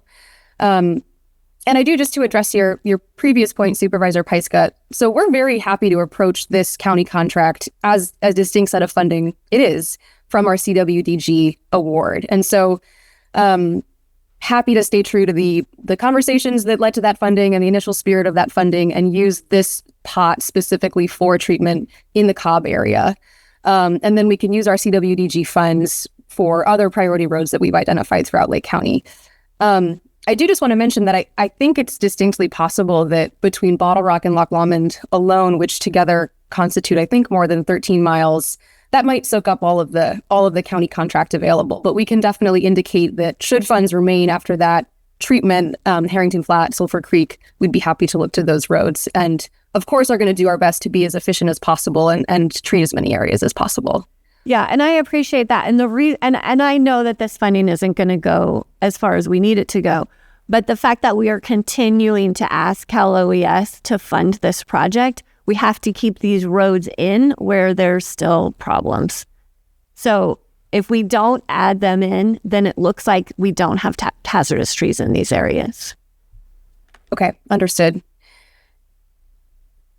And I really do appreciate the coordinating between the two areas of funding. I think this is going to build in a lot of efficiencies, and I am really happy to finally see trees getting cut down because we, as the county, have not cut down a single tree in 5 years. Supervisor Sabatier? Couple of things. I'll start with the easy one. We're doing reports on this in October and February, and just thought I opened the wrong contract. It's weird to do it, number one, in February when the contract goes all the way through March 1st. But still, I think April would probably be a better time to do it so that you can finalize all the paperwork, finalize all the reports rather than doing it in February. That makes no sense to me. But we spend way too much time as a board doing presentations. Could we just do one in the end rather than midway? As long as trees are getting cut, I don't think we need a presentation midway. Just trying to relieve us from some of the stuff that we're doing. So I see that there's supposed to be 2 reports, October and February. The contract is through March, so can we just do it, make it after that? Then it says it's very vague on where the biomass would go. Is there any concept of where it will go? I know there's been efforts to try and provide some of those places. Some of those places have been mostly temporary rather than permanent. Are these intended to be in county, or is it intended to be taken out of county, or is that not solid at this moment in time as far as where, if the private property owner says you can take it, because there's a place in there where the private property owner can say, I want to keep the wood. Do we have a concept of where that will go at this moment in time? Because that's a whole lot of trees, $900,000 worth of trees being cut down. So just wanted to see if there was something. Yeah, that's a good question. I think we probably intentionally left that a little bit vague because it will vary on a case-by-case basis. I think, the RCD has a number of locations that we've identified and that we regularly bring biomass to, or that our contractors do through our defensible space work, for example. So Quackenbush is one of those locations. Depending on landowner interest and desires, and depending on whether trees exhibit signs of mob, for example, that will determine whether it's appropriate to leave something on site or take it off for disposal. So that will really vary on a case-by-case basis, but we know what our options are and have good systems in place for getting things where they need to go. As far as reporting, I will defer to you all as far as when you want updates. I'm happy to give you as many or as few as you want. I think, realistically, with the March 1 deadline, we better be really close to being done with this work in February. So that presentation would be a fairly comprehensive one, I think. And then the October checkpoint might just be an interesting opportunity we will have contractors onboarded and likely getting this work underway by then. We will. And so if you wanted that kind of early touch point just to see how things were progressing, I'd be happy to share that update, but defer to you all as far as what you feel like you want and need. I'd be good with an email update and then a final to the board, all the work that was done. As far as the specific roads, I think that we need to be careful in how we, not a fan of competing with one another. $1 million is for Lake County. 70% of Lake County has burned, not one specific area. And so I think that we should have every road that is an evacuation road that needs help should be on the list, not picking and choosing who and why. And then it should be on number of residents, number of vehicles that are traveling on those roads, danger of the road based on the tree and the vegetation there. So I don't think we should be picking and choosing roads. I think it needs to be more expertly and methodically done. But I don't want to spotlight one specific area, because in the near past, outside of that specific area is where we've seen a lot more fires. We had one major fire out there, a few small ones, but in other areas, there's been a lot more fires as well. So every area is susceptible to the same issue. So I just think we need to look at it from a county perspective, not a specific geographical location. So that's, I don't think we should highlight any specific roads. I think we need to have all of our evacuation routes with potentially a score of tree danger and a number of folks that are impacted if a tree does come down. Yes. Supervisor Owen? Yeah, I absolutely thank you, Supervisor Spatier, for mentioning that. To be honest, it's a little offensive to prioritize districts rather than people.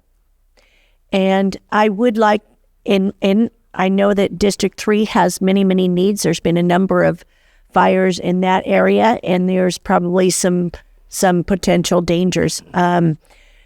Anderson Springs is one that was heavily hit, and I know that needs to be added to the list. Still, I didn't see it. I do want to say thank you for adding Western Mine and Socrates Mine to those areas. But like I said, Anderson Springs has numerous people, one way in and one way out. Let me see. How far off the road do the clearings go? Like is it 80 feet? Is it 50 feet? 100 feet? What is this good for? That's a great question. Because a lot of the rights of way in the county right of way is prescriptive, which means, as I understand it, we don't really have it. So it's just a general 3 feet from the fog line if there's a fog line. But okay, so that's all you're going? You're not going? I mean, I think that I just want to make sure if trees fall. These are really good questions. In our back how many years ago now has that been? A couple of years ago, under our request for CDAA, which Supervisor Pyska mentioned, this funding was for that one specific area, which is Cobb on the top down through Jerusalem Valley. It doesn't include Hidden Valley Lake. It does area-wise because Hidden Valley Lake has its own community service district. And up and around that particular area, the application that we sent to Cal OES was 200 foot from the center line. Okay. But they will not accept that. Even though the trees in that particular area be that tall. That's what I was thinking for. Is that if something's standing and it could still impact the roads. Yes. That's exactly what I was looking for. And unfortunately, we're not going to get funding for that. Okay. So I wish we could. Yes. The prioritizing roads, I really think we need to put people before districts. I absolutely believe that. And I want to, again, thank you for adding some of our area, but I think we need to look at the safety aspects first. So that's where I'm going to go. Vice Chair?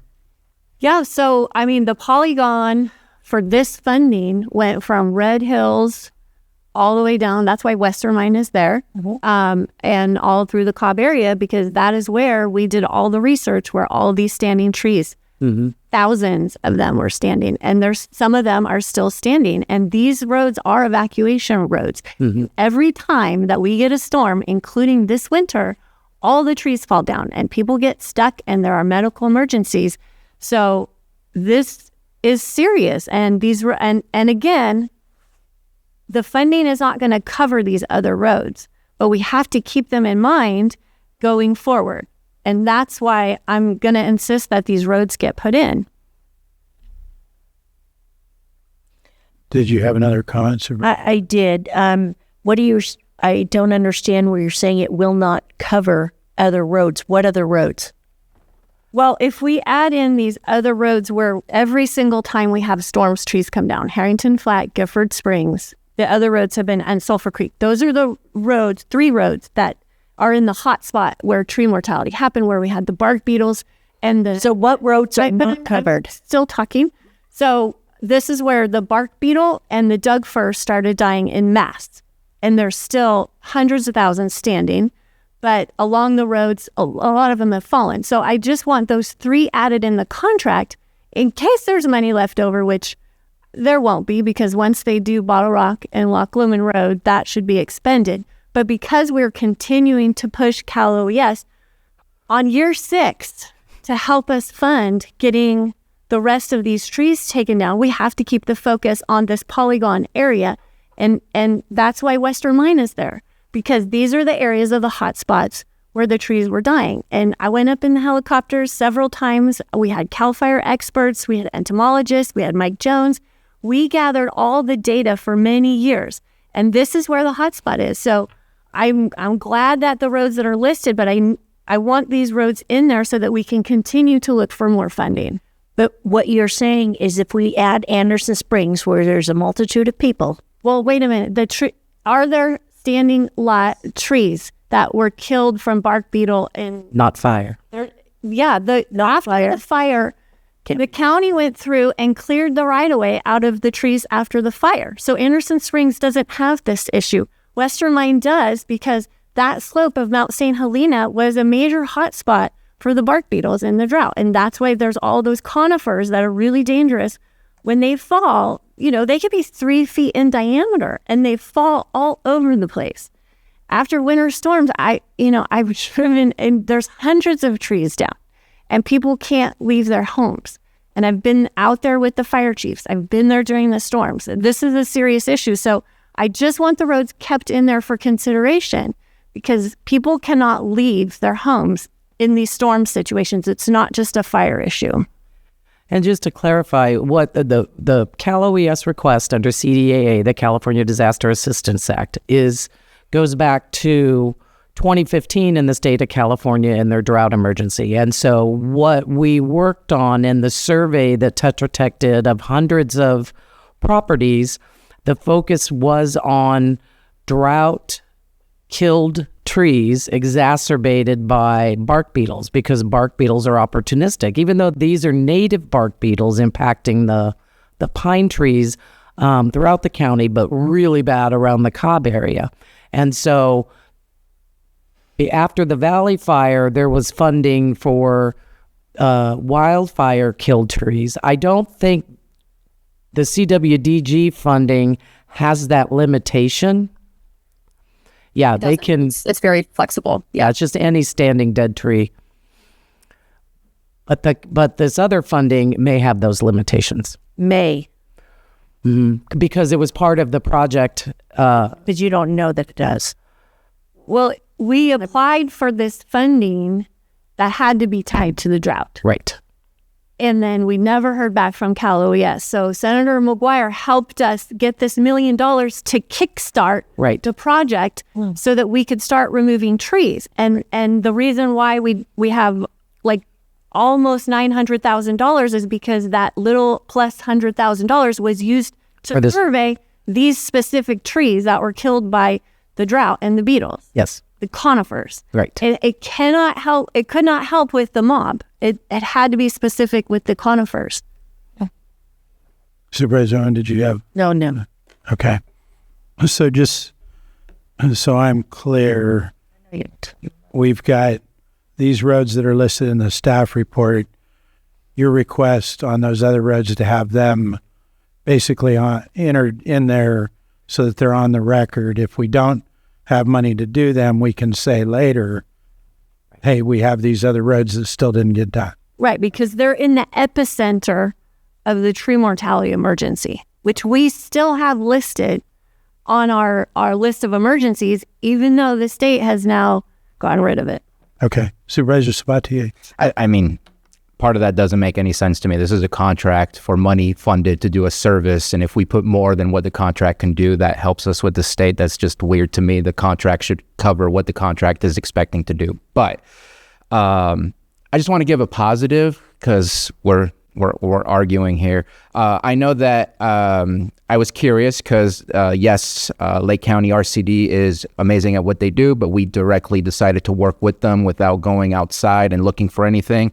And the one thing that really stopped me in my tracks 100% is thank you for having a 3% to 4% administrative fee that goes to RCD. The rest goes directly to the services of taking those trees down. And that 3% is lower than anything I've ever seen on a contract.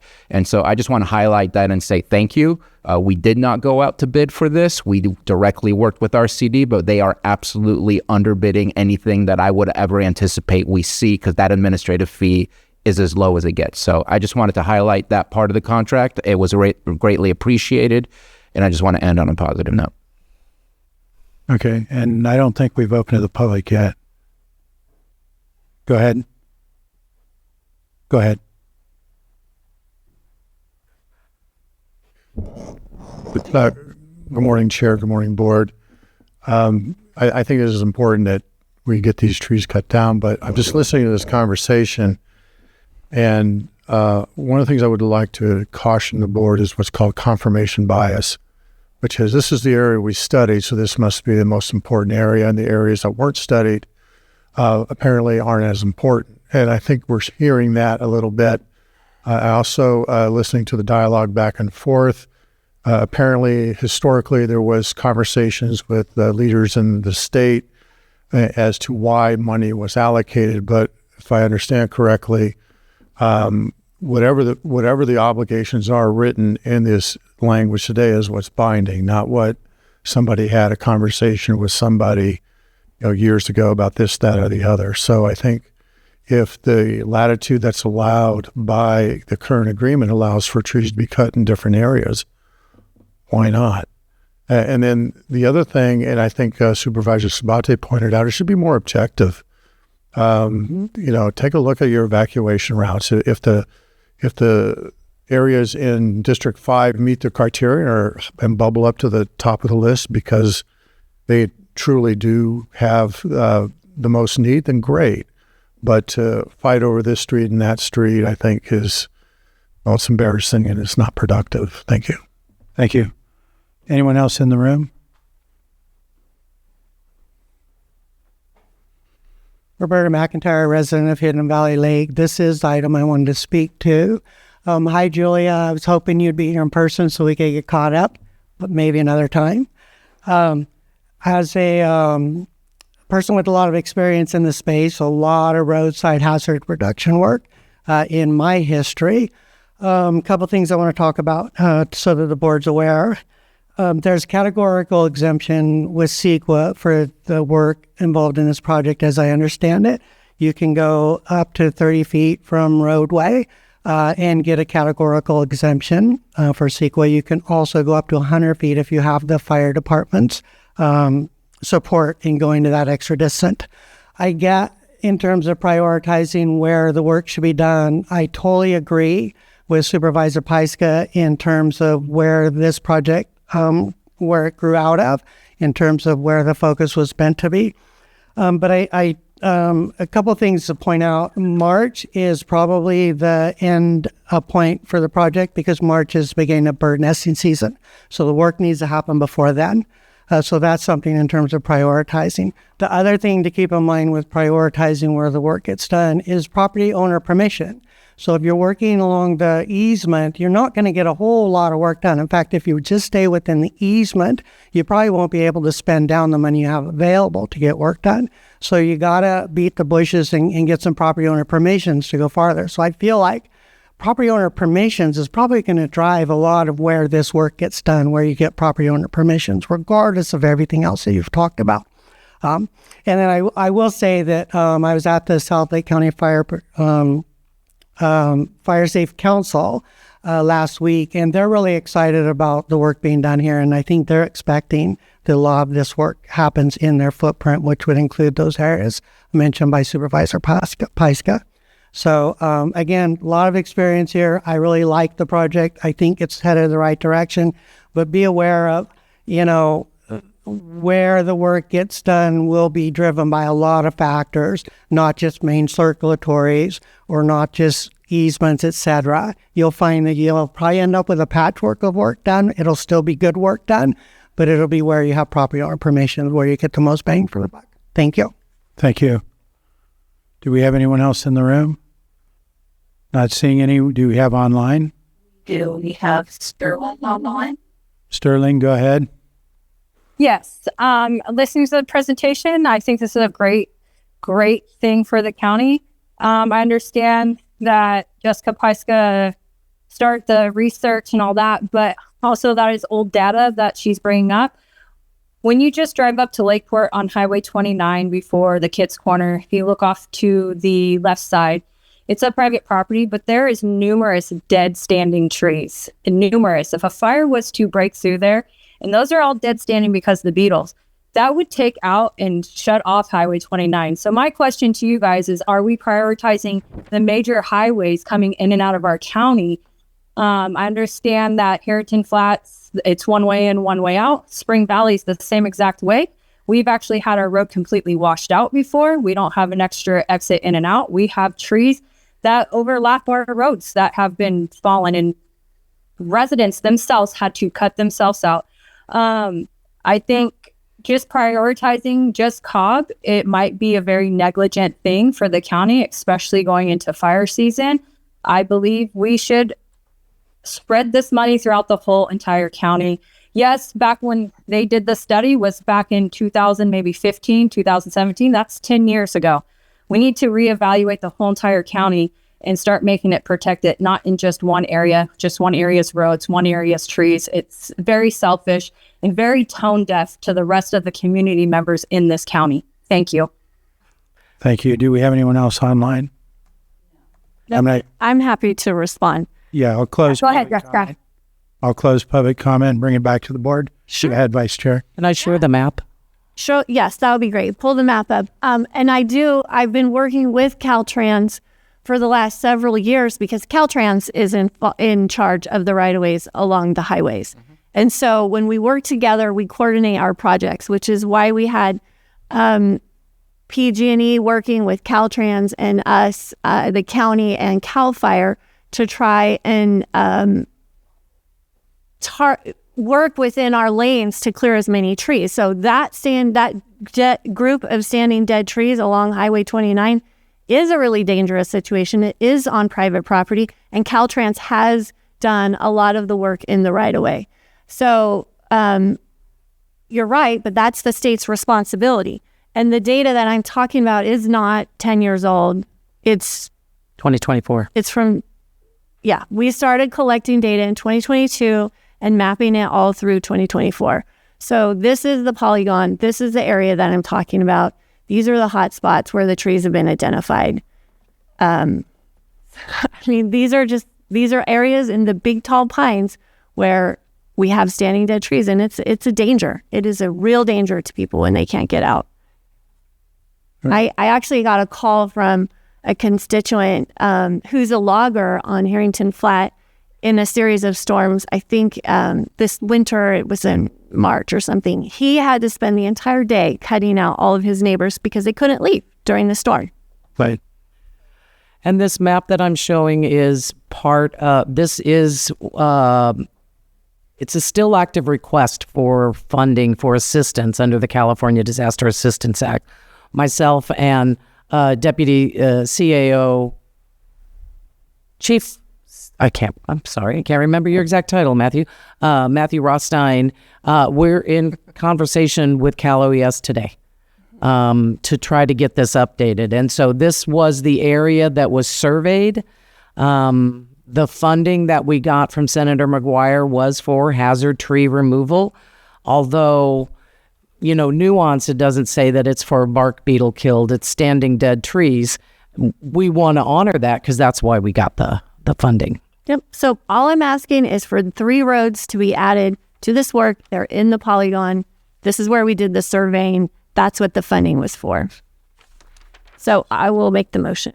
Supervisor Owen. I would just like to add Anderson Springs to it too then, if possible, because that they are trapped where many of these roads you can get out on, they cannot there. And you had just now stated that it does not state that it has to be beetle. That might have been the thought, but it's not stated in the, so I would like to see those people protected. Yep, I'm good with that.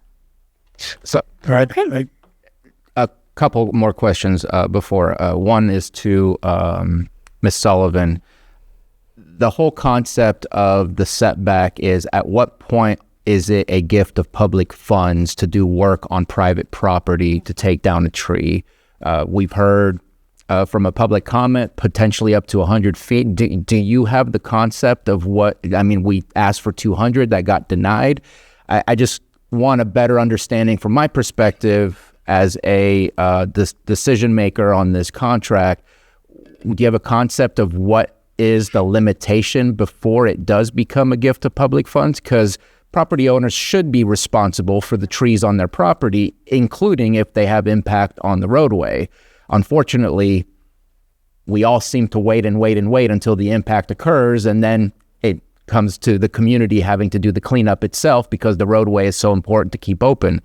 So if you can provide any what you've learned thus far and what your plan might be as far as how you engage with that limitation.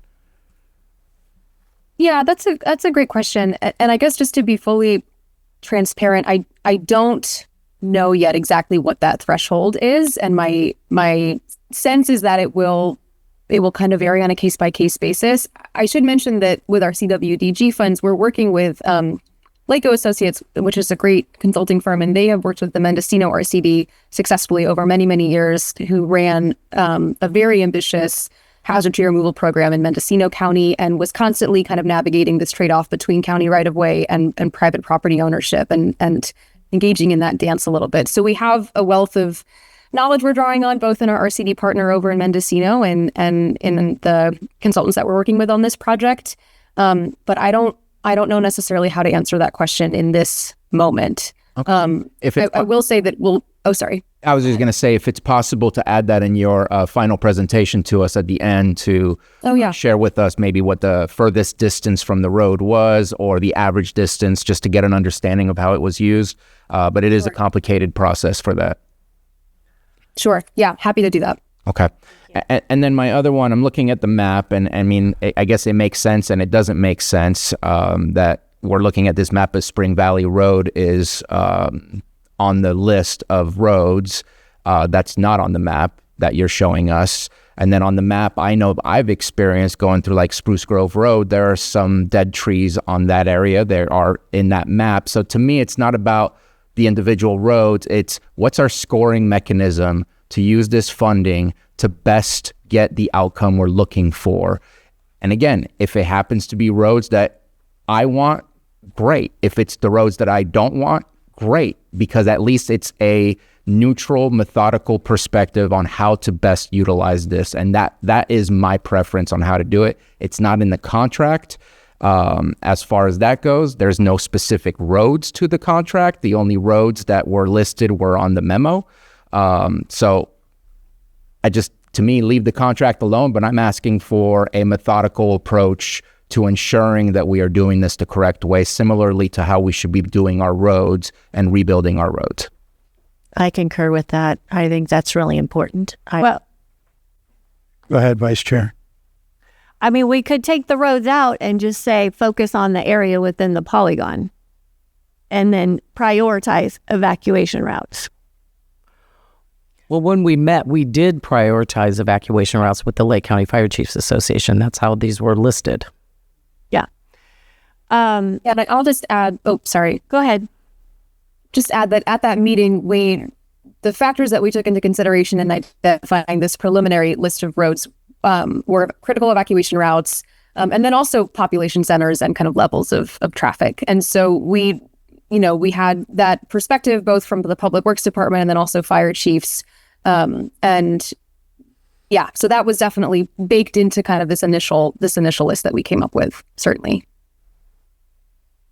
I thought the roads were listed in the contract. I believe they are. Yeah, I think they are.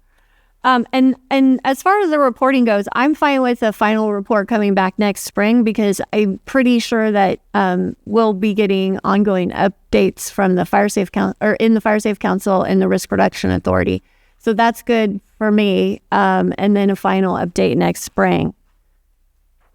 Sure. But if we want to take out the language of the roads in the contract and just put in for that funding pot, prioritizing what was in the polygon, I'm fine with that. And that would be on page 3 of 12 under section 1.2 is where the roads are listed. And any other thoughts from 3 of 12? I think 5. 4 of 13. Oh. Well, not on my version. I don't have a problem with doing it that way either, with taking the roads out. If the board's good with that. Yeah. Yeah.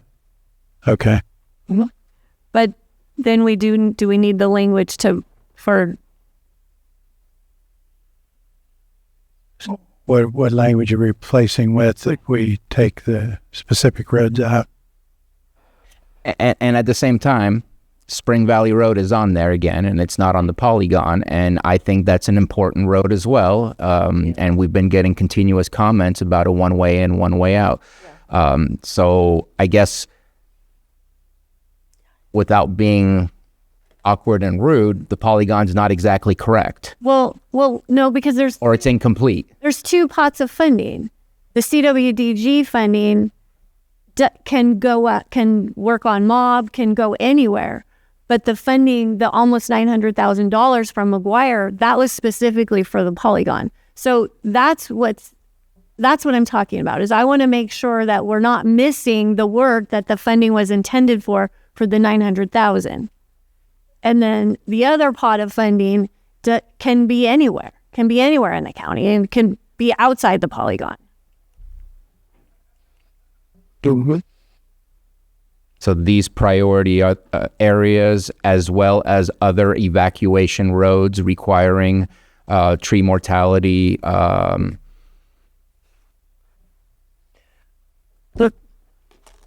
That way, it allows the addition of things like Spring Valley Road in case that it's available. Well, no, that's going to happen under. I know, but it just again, it doesn't make sense to have 2 pots of funding together, and that's what's complicated. Yeah, and the contract is only for one pot. So why is Spring Valley on there in the first place, I guess, is my question. It just confuses everything as to, like, at one point, we needed to have roads because it would have an issue with the state. Now we're taking off the roads, and it's fine.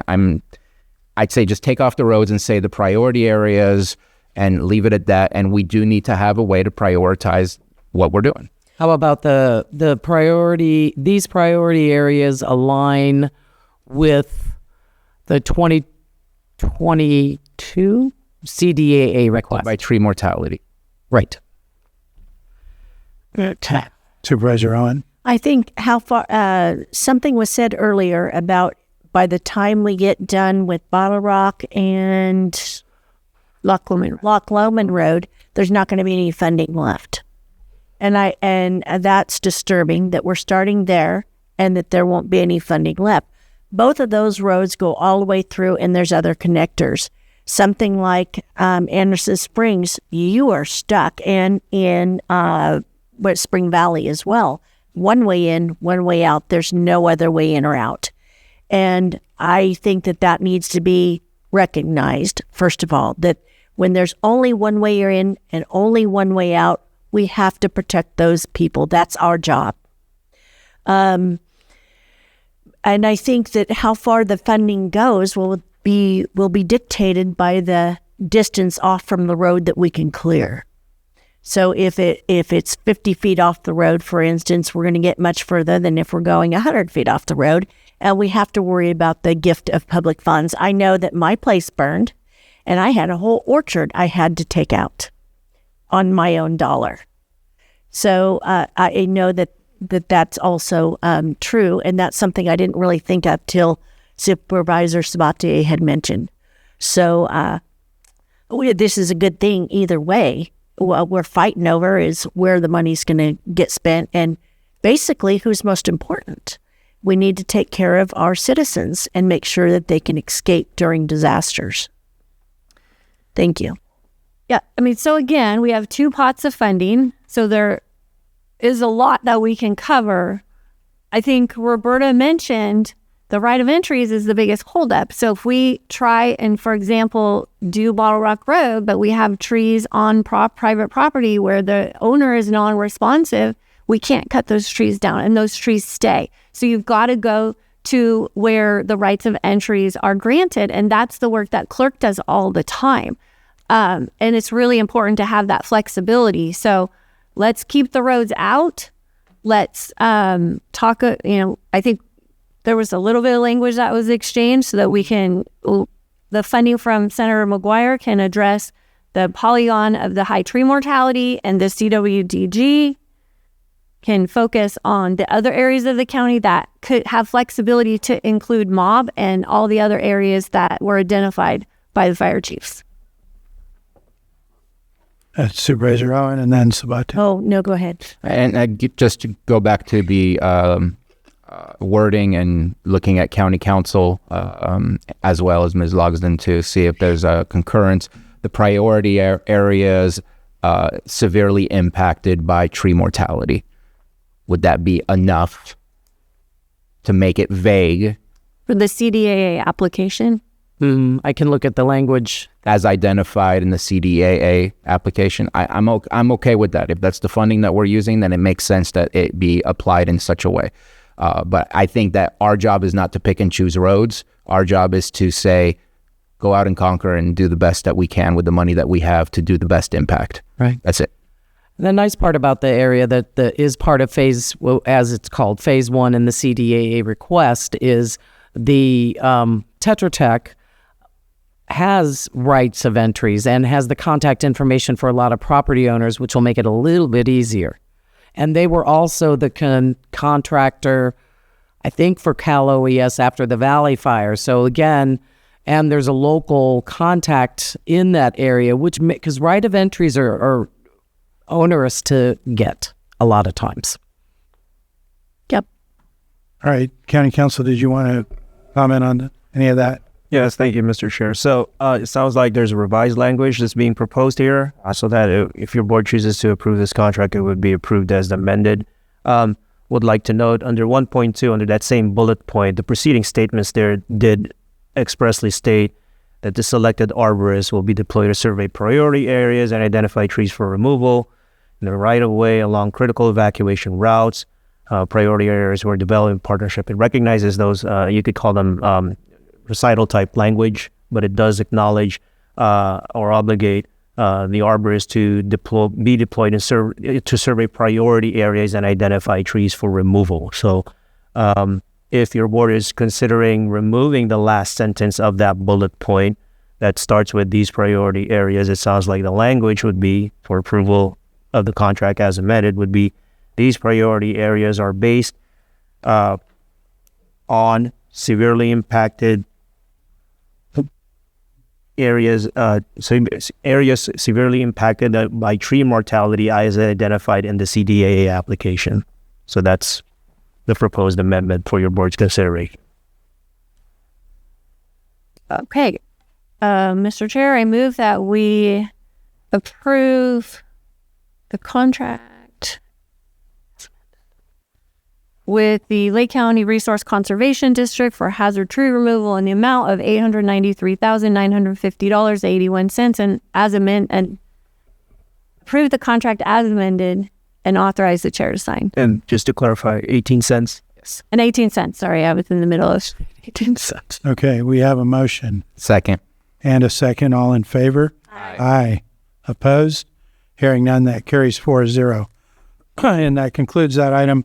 At this time, we're going to go into close. Go ahead and comment. Yes, thank you, Chair. I just recommend that you read 8.1. You don't need to read the rest because we don't. Okay. So we're going to go into our 1045 8.1 closed session item. This is a conference with legal counsel, existing litigation pursuant to Government Code Section 54956.9 D1, Radislaw versus Lake County and others. And we'll have a partial shutdown. Sam, how many minutes for that? 5? So we'll be in a 5-minute recess until that happens. All right, I'm going to call our meeting back to order, and we're going to move to our 6.611 a.m. item, which is a hearing consideration for hearing on account and proposed assessment of abatement costs for properties abated under a Cal Recycle grant, A 11850 Dry Creek Road, Middletown, APN 013-05203, property owner Wall Street Mining Corp., B 4258 Lakeshore Boulevard, Lakeport, APN 029-15128, property owner Steve and Victoria Radislaw, trustee, and C 4270 Lakeshore Boulevard, Lakeport, APN 029-15137, with a property owner Steve and Victoria Radislaw, trustee. And we're going to need to swear in witnesses, anyone who's going to be testifying on this today. And if you're online, you'll need to raise your hand and so that we can indicate that you're sworn in. With that, go ahead. Thank you. Do you solemnly swear that the testimony you are about to give before this board will be the truth, the whole truth, and nothing but the truth? Thank you. Thank you. And with that, I'll turn it over to Community Development Department to present these. Thank you, Mireya Turner, Director of Community Development. I will turn over the microphone for a presentation by our Deputy Administrator and Code Enforcement Manager. Thank you. Good morning, Board. Still morning, barely. We have for your consideration today assessments for abatement costs on 3 properties. These properties were originally identified as part of an application to the Cal Recycle State Agency for a grant on illegal disposal. And these are actually some of our last sites that we're completing with these grant funds. So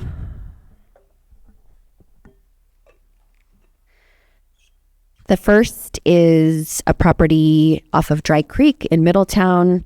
The property is an old mine. We worked with the mining corporation and ultimately cleaned up the bottom portion of this property. You can see the photos here. More photos of the Dry Creek property. And I believe this is the last one. It was significant amount of material. And we used Cook Construction as our contractor for this abatement. And then moving on, the next 2 properties are... 1 second, please. Sure. Do we want to go through all 3 and then open it up for each party, or should we do them one by one? That's at the discretion of your board and your... Okay, I'll go ahead and go through all 3, and then we'll see if folks want to testify on each one. These 2 properties are adjacent parcels on Lakeshore Boulevard in Lakeport, and we abated both parcels. Lots of photos here. This was drone footage we took prior to the abatement. And then here's the photo of the cleanup. We used 360 junk hauling for this abatement. And this abatement is completely complete. And we have submitted our documents besides the lien paperwork to Cal Recycle. And we recommend that the board approve the following lien amounts and direct staff to record the liens against the property with the Lake County Recorder's Office, And then the lien shall be delivered to the county auditor, who shall enter the amount of the lien on the assessment rolls as special assessments. 11,850 Dry Creek in Middletown in the amount of $57,864.41. And then the Lakeshore properties, the total lien amount has been split between the two parcels. One parcel is about, the two parcels split to be about 1/3 of the total property and 2/3 of the total property. So we split the lien amount at that same ratio. So for 4258 Lakeshore in Boulevard in Lakeport, it's $22,980.45.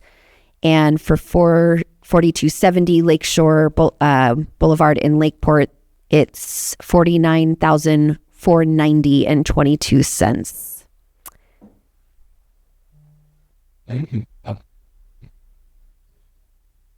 So with all of our Cal Recycle liens, part of the grant requirements is that Cal Recycle will be placed in the first lien holder position to recover the abatement costs that they will reimburse us for once we get this lien recorded.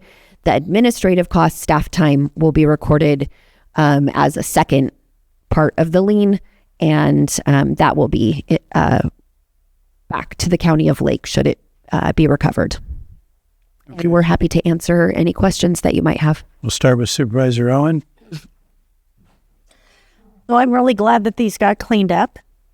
The property on Dry Creek, there was 2 parcels that were leased at the same time by Kenyon, James Kenyon, who is deceased. And I know him personally, so I know he's gone, in Kamei, Idaho.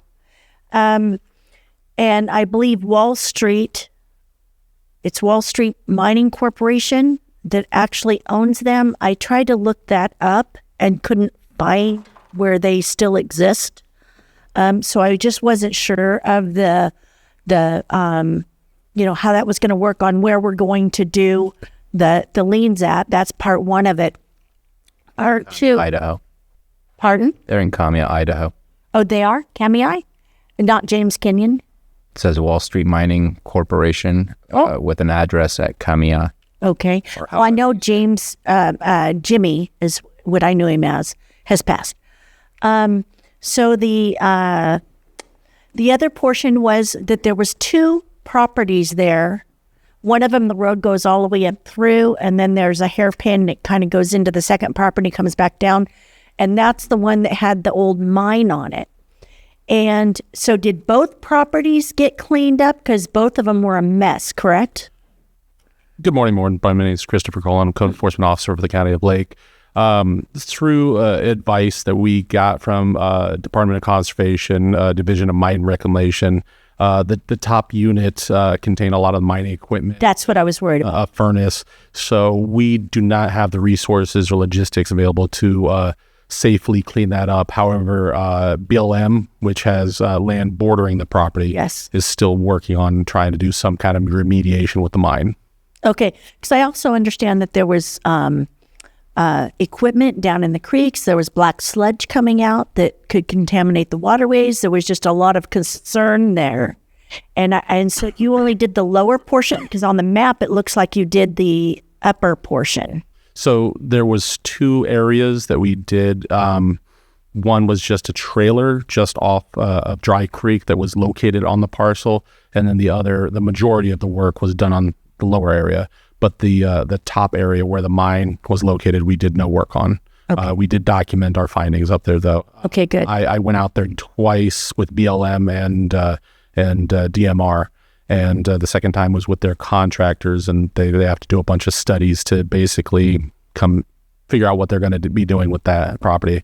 There was not only the mining equipment up above, there was also some, I guess, mine tailings down near the roots. Yes. That could go into the creek. That's what I'm concerned about. Yeah, they had that area documented along with the equipment that was along the roadway as well. Okay, and I might do a site visit. I know I can get in through the private properties. So I appreciate that. we were just talking about the type of mine. It was a quicksilver mine, yes, mine, and it is a dissolved corporation. I think it was dissolved in the earlier part of this century.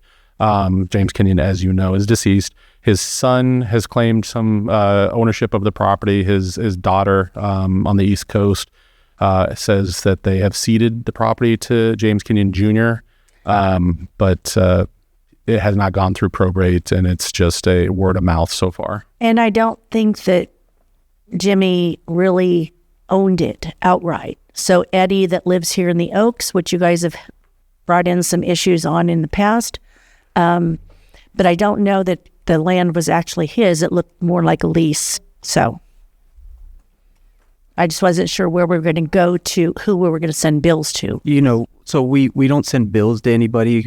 We send bills to the person that's on title. Right now you have a corporation that is recorded on title. You would have to dig further. You could look at the Secretary of State, because they do, any business that is incorporated in California or does business in California has to register with Secretary of State.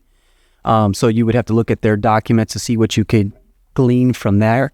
And then you could see if those documents break it down proportionally, who has ownership interest in it. You could look at it that way. Okay. Other than that, it may be private documents to determine who has what percentage of ownership or who actually has ownership. But right now, we just go by what's recorded, and that's Wall Street Mining Corp., and that's who we're holding responsible. Okay, thank you. Yeah, the ownership is Wall Street Mining Corp., care of James Kenyon, and he is, it's his corporation. Yeah, he's on the documents as the principal. Oh, okay, thank you. So we did a lot of research, and we did try to reach out to contact the owners. And again, like Chris stated, we came in contact with the daughter.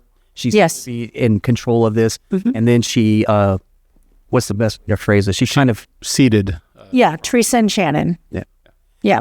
Okay. And I just also want to make one mention that there was an issue of contamination. So yes, that's why we had to limit our scope. Okay. Because like Chris said, Chris did very good. He did his diligence. He reached out to the state agencies. We got all full information before we did this. And then when that information came back in, we chose to limit our scope out of safety precautions. Okay. And that's what I'm concerned about, is the environmental effects. So thank you. Supervisor Sabatier. Yeah, I appreciate also that was cleaned up. Concern about what is left. Obviously, nobody's doing Quicksilver in quite some time, so this has been around for quite some time, and we're finally getting around to holding them accountable for keeping their properties up to date. I think that some of the issues that we've seen here is where it's been so long that people feel like, but I've been doing this for 20 years. How are you telling me that it's wrong? And so I'm hoping that the other property that, for good reasons, we didn't touch, that it's still an open case rather than a closed case. That way we continuously check in and make sure that something is going to happen rather than we forget about it because people have moved on and there's no open case. And then 20 years later, we find that we still have not held them accountable. I'm just hopeful that there's that ability to keep it open so we can do the follow-up. So it's actually all one parcel, just different areas. They did actually have funding to do a remediation, but it was reallocated some time ago. But they are looking at it again. It come back up on their radar. They have another mine in the area. I believe it's called the Helen Mine, that is above. It's south and also at higher elevation than this mine. So they're kind of tackling multiple projects at once in the area. Nice. And when Chris refers to they, I believe the state Department of Conservation, Division of Mine Reclamation. Okay. But are we going to keep tracking it? Yes, I have contact and BLM that I'll be checking in with periodically. And I'd like to also add, through our efforts, this actually encouraged them and motivated the state agencies to focus their energies and resources on this property as well. So hopefully from us being a catalyst, that will continue and the state will pick up and clean up the remaining of our solve the other issues remaining on that property. So my question again, is it closed the case or does it remain open because it still has the issues? Our part is done for right now. The state, as far as our understanding is, will take over the other part of it. So we'll just have to monitor it. So it's closed. It's closed with the caveat that we will monitor it, yes. And we're hoping that the state or the BLM has resources to deal with that. I think what had been discussed is that we would close the case for this portion, and if need be, open up a new case to address specifically the top portion. And I believe CalRecycle would also be involved, funding through BLM and other state agencies to do any kind of reclamation on the mine site. I like what you just said. Thank you. All right, Supervisor Owen. I had down that they also had parcel number 013-031-57, which was just before it going up. That was a portion of it that had a lot of stuff that needed to be abated on it. Did you guys see that up there? I'm going to go up and check it, but So there was multiple items along. So the parcel just before theirs that goes up that steep road, most of that is not part of the Wall Street Mine Corporation. It's owned by another party, but there is a lot of mining equipment and debris along that roadway. I think you're right. I think that it was two different landowners, but it was the same person that was there.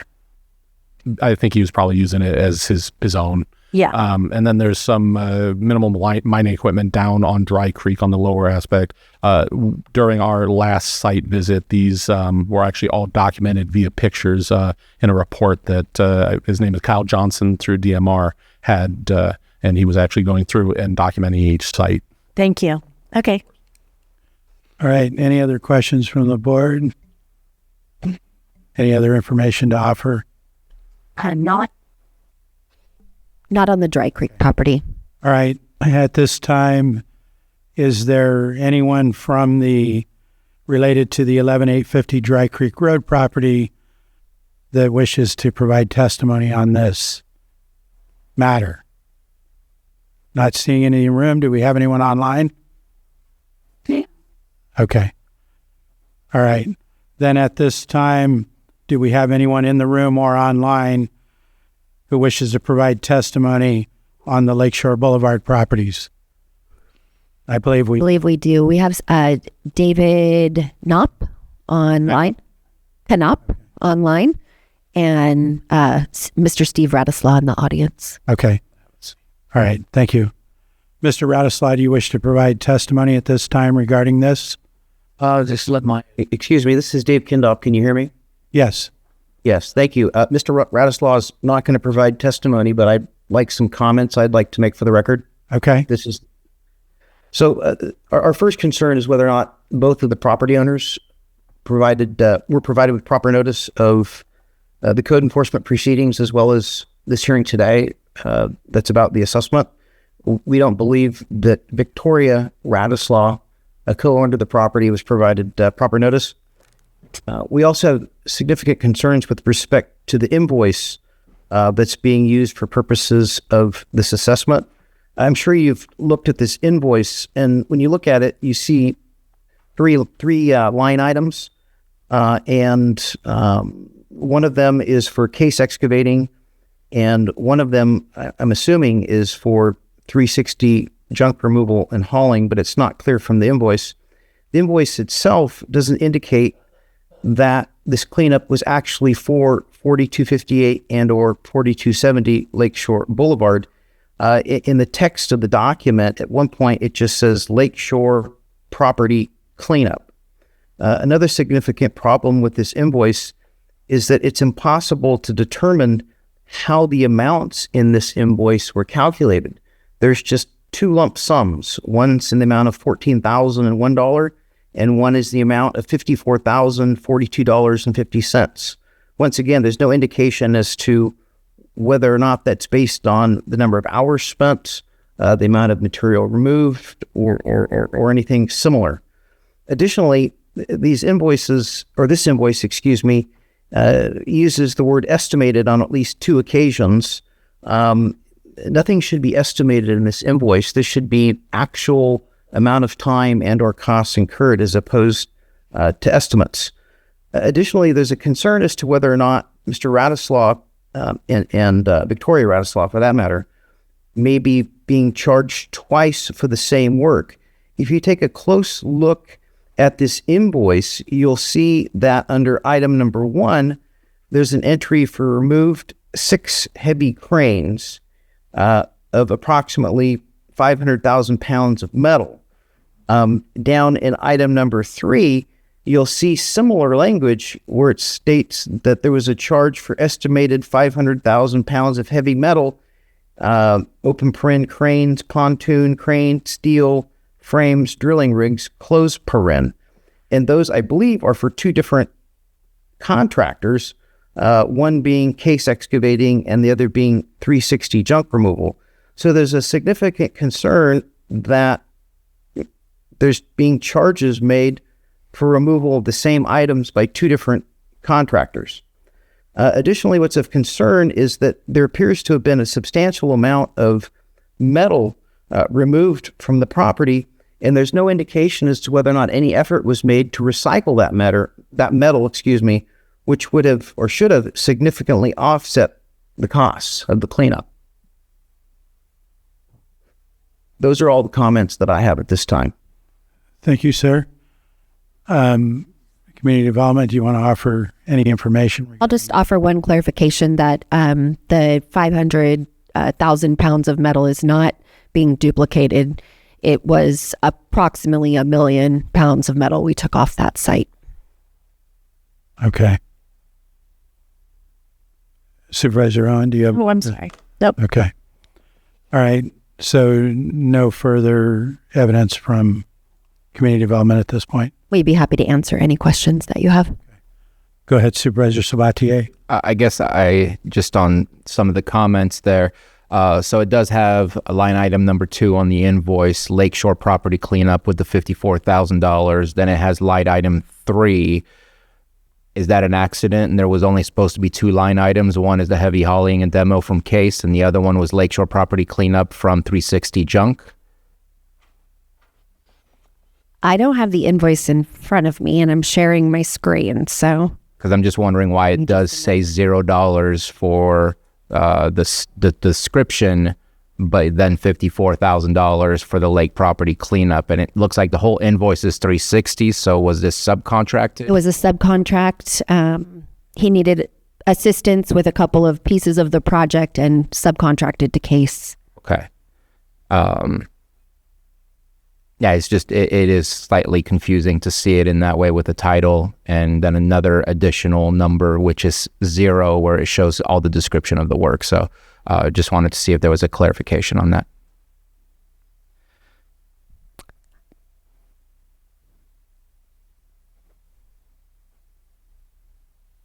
And as far as notification, you guys look up who the owner is based on our assessor's system that we have.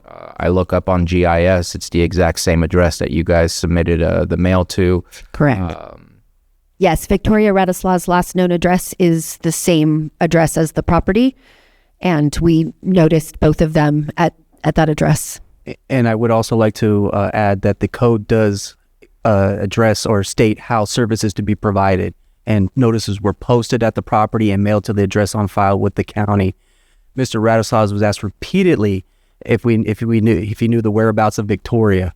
All we got was somewhere in Reno. So even when we asked him directly, he couldn't provide it. Although during the abatement, he mentioned he had several phone calls with her and alluded to the fact he knew of her whereabouts. So we met the standard as stated in the code. We mailed it and posted it at the property. I believe at that point, Victoria would have a onus to update her address so that we could mail it to her, or Mr. Radislaw would have a duty to inform her. Did you want to provide information? I did. So I believe the contention was that notice wasn't sent to an address that was put on a trust deed from, say, 20 years ago, around about 20 years ago. The property was put into trust, and the address for the trust is 4252, I believe, Lakeshore Boulevard. So that was the notice that we sent out. Thank you. All right. Counsel for Mr. Radislaw, did you want to provide any comments related to what Community Development has given us since you provided your original comments?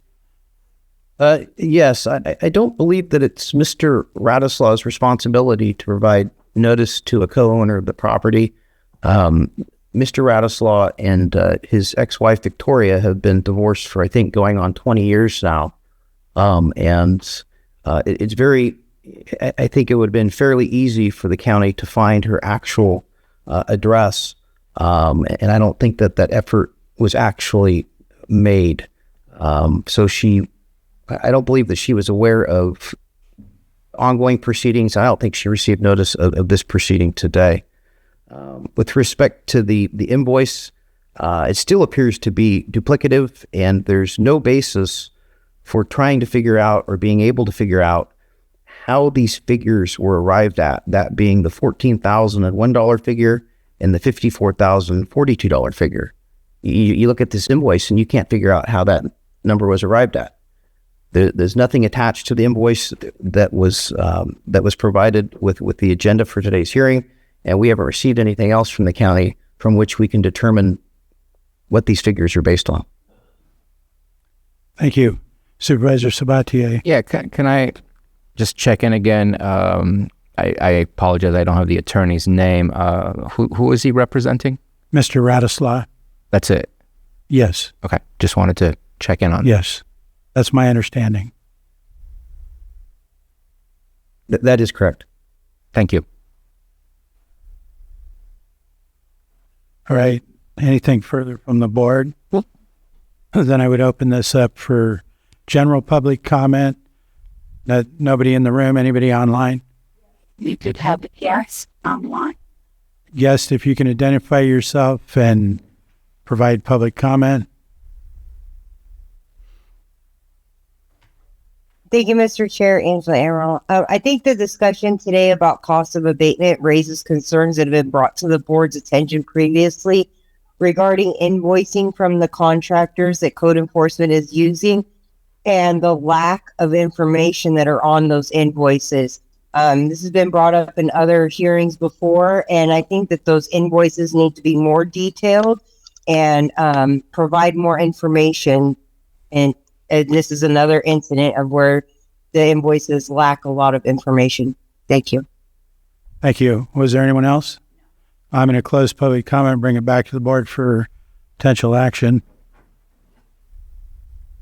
And these can be handled in one action. Okay.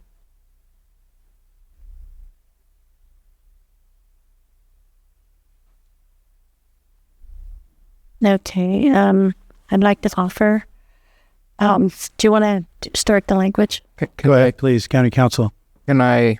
Go ahead. Yes. So I've seen enough of these that, especially with the amount of cleanup, I actually think the price is low, just to be honest with you, just because I've seen some other cleanups that have occurred. Now, maybe because it was flat land, it made it easier to access versus some of the other ones were kind of going into some sloping territory. I don't know. Anyways, but I don't disagree that if there's a way to get more detail, because just an amount of things and a total doesn't necessarily provide the detail that maybe would be of greater value to everybody understanding how we got to that amount. I'm happy to move forward today just because, again, I've seen enough of these that these numbers are not glaringly, oh my goodness, what are we doing? So I just wanted to at least put it out there. I don't know if there's a consensus to that, but it is a, here's a description, here's the major number, not how many hours, how many days, how many people. It's hard to identify how we got to that or how they got to that. And I'll agree. I would like to see more detailed invoices. Me as well. We are, if I may, we're going to be redesigning our bid through invoice process for jobs and moving the bid process, or I should say quote process, because we already have these contractors who have bid, right? So this is an individual job by job quote. We're going to be moving that process to OpenGov and providing a lot more detail to the contractors and expecting them to provide more detail in their invoices in response to the scope of work that's provided. So we can move forward with that within a few months to have more detail on invoices. But I do want to say this is the style of invoice we have been utilizing for many years. It's many, liens have been recorded based on the information provided in invoices just like this. I don't feel it's a reason to withhold action. And I don't think we're moving towards not going forward. We just wanted to get that evolving. Yeah, absolutely. Always. So with that, I think we're ready for action. Go ahead, County Council. Thank you, Mr. Chair. So for your board's consideration, the motion language would be to motion to approve the following lien amounts and direct staff to record a lien against the property with the Lake County Recorder's Office. After recordation, then the lien shall be delivered to the county auditor, who shall enter the amount of the lien on the assessment roll as special assessments on the following properties and amounts. That's 11850 Dry Creek Road, Middletown, in the amount of $57,864.41. 4258 Lakeshore Drive, Lakeport, California, in the amount of $22,980.45. And 4270 Lakeshore Drive in Lakeport, California, in the amount of $49,490.22. So offered. So we have a motion and a second. All in favor? Aye. Opposed? Hearing none, that carries 4-0. Thank you. Thank you. Yeah. Suggestion? Lunch? Oh, yeah, it's noon. Sorry. We're going to break for lunch, and we'll be back at 1 o'clock. All right, I'm going to call our meeting back to order, and we're going to go to our 1 p.m. item, which is A, sitting as the Lake County Board of Supervisors, consideration of proposed county capital improvement plan for fiscal year 26-27 through fiscal year 29-30, and B, setting as the Lake Osan Board of Directors, consideration of proposed Lake Osan capital improvement plan for fiscal year 26-27 through fiscal year 29-30. And I'll go to the CAO. Thank you. Thank you, Chair. We respectfully request we'd like to continue this item or move it till next week on the 14th for a time to be determined. We have some additional work that we need to do before presenting to the board. Okay. Board members, everybody good with that? Yeah, okay. So time to be determined. I do need to open that to the public, just related to whether or not we're going to continue. And we're talking about item A right now. Is there anybody online? No. And nobody in the room, so I'll close public comment and bring it back to the board. I believe we had just consensus is okay, and we have that. So moving to now to item B.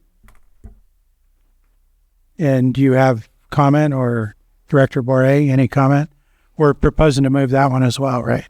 Yes. Yeah. Okay. So on item B, is there anybody in the public? Not seeing any? So I'll close public comment and bring it back to the board. Do we have consensus? Yeah, we're good to move those to next week and determine a time later. So I will move on to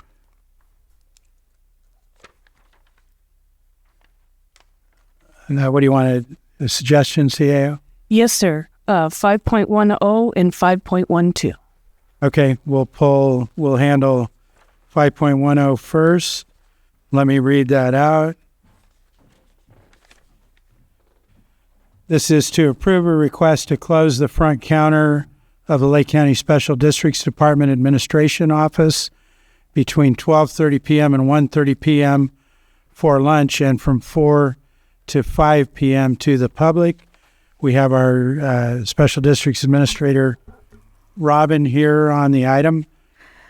Yes, good afternoon, Board. I am requesting that we have some shortened counter hours in special districts due to we have one of our utility billing specialists that's out on extended medical leave, and another person just went to another department that is offering the ability to work from home. So we are down to one counter person. And so we're asking to close for lunch so we don't have to come up with special lunch coverage, and then to be able to close the counter at 4 so that she can cash out the drawer and finish up with whoever's in the lobby at that time.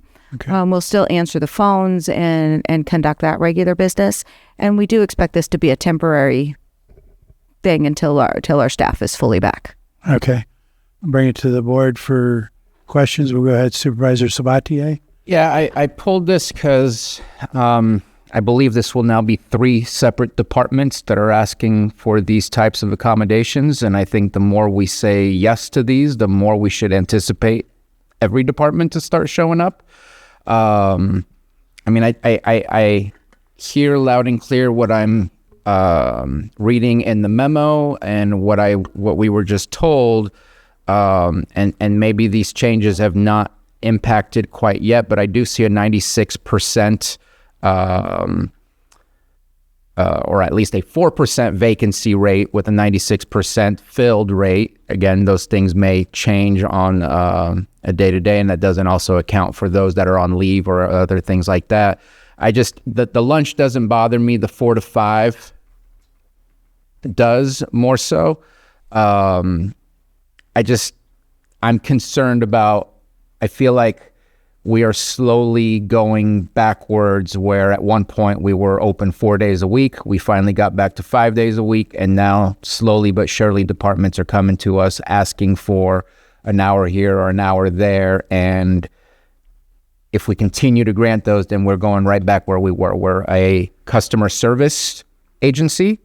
We serve the public, and being as available as possible, in my opinion, it should be our goal. I know I hear that it's temporary, but I don't know what that means, and I don't know that you know what that means, because there may be some other things that change in the very near future that could make things more difficult, eliminate the problem. It's just it's kind of a pivoting situation. We do have somebody in background, but that could be 3 weeks.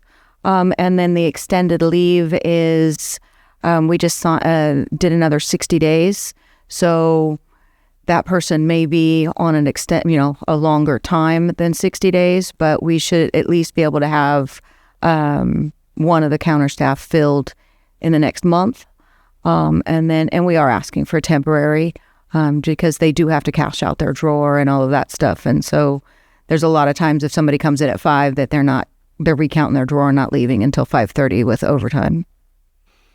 So I just wanted to at least open the dialogue with the board that I'm just concerned that we're going to a broader reduction in hours, because the 2 that have approached us have not come back to say that it's back to normal hours.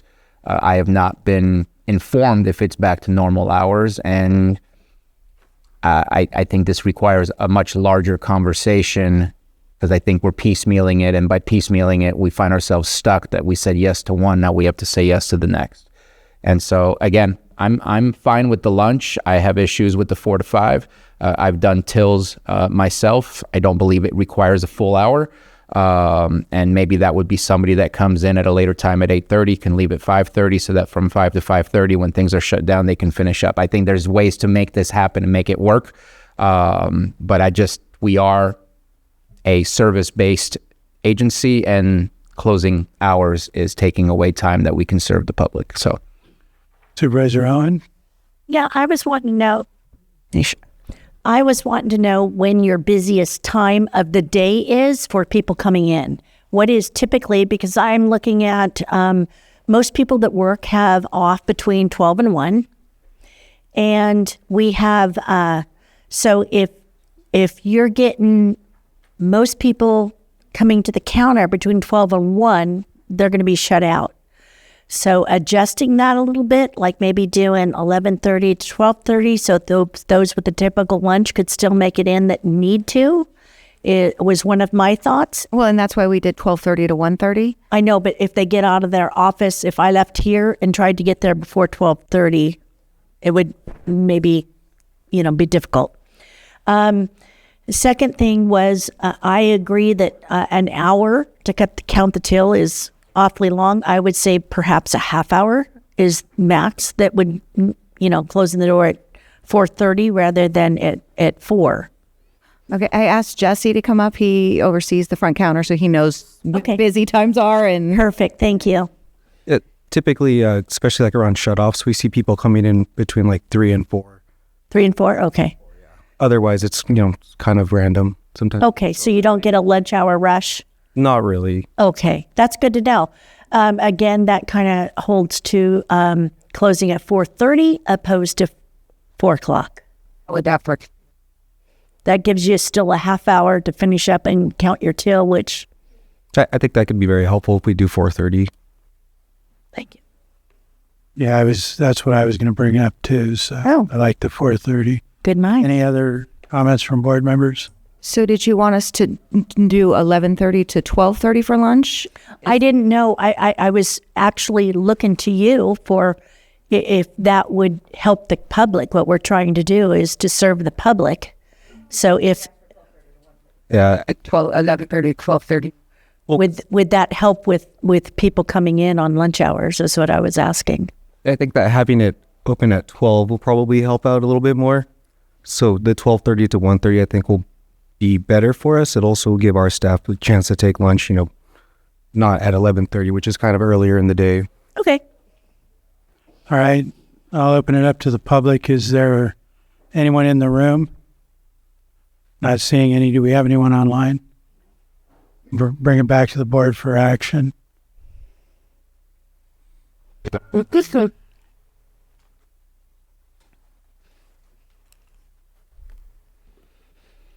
Okay.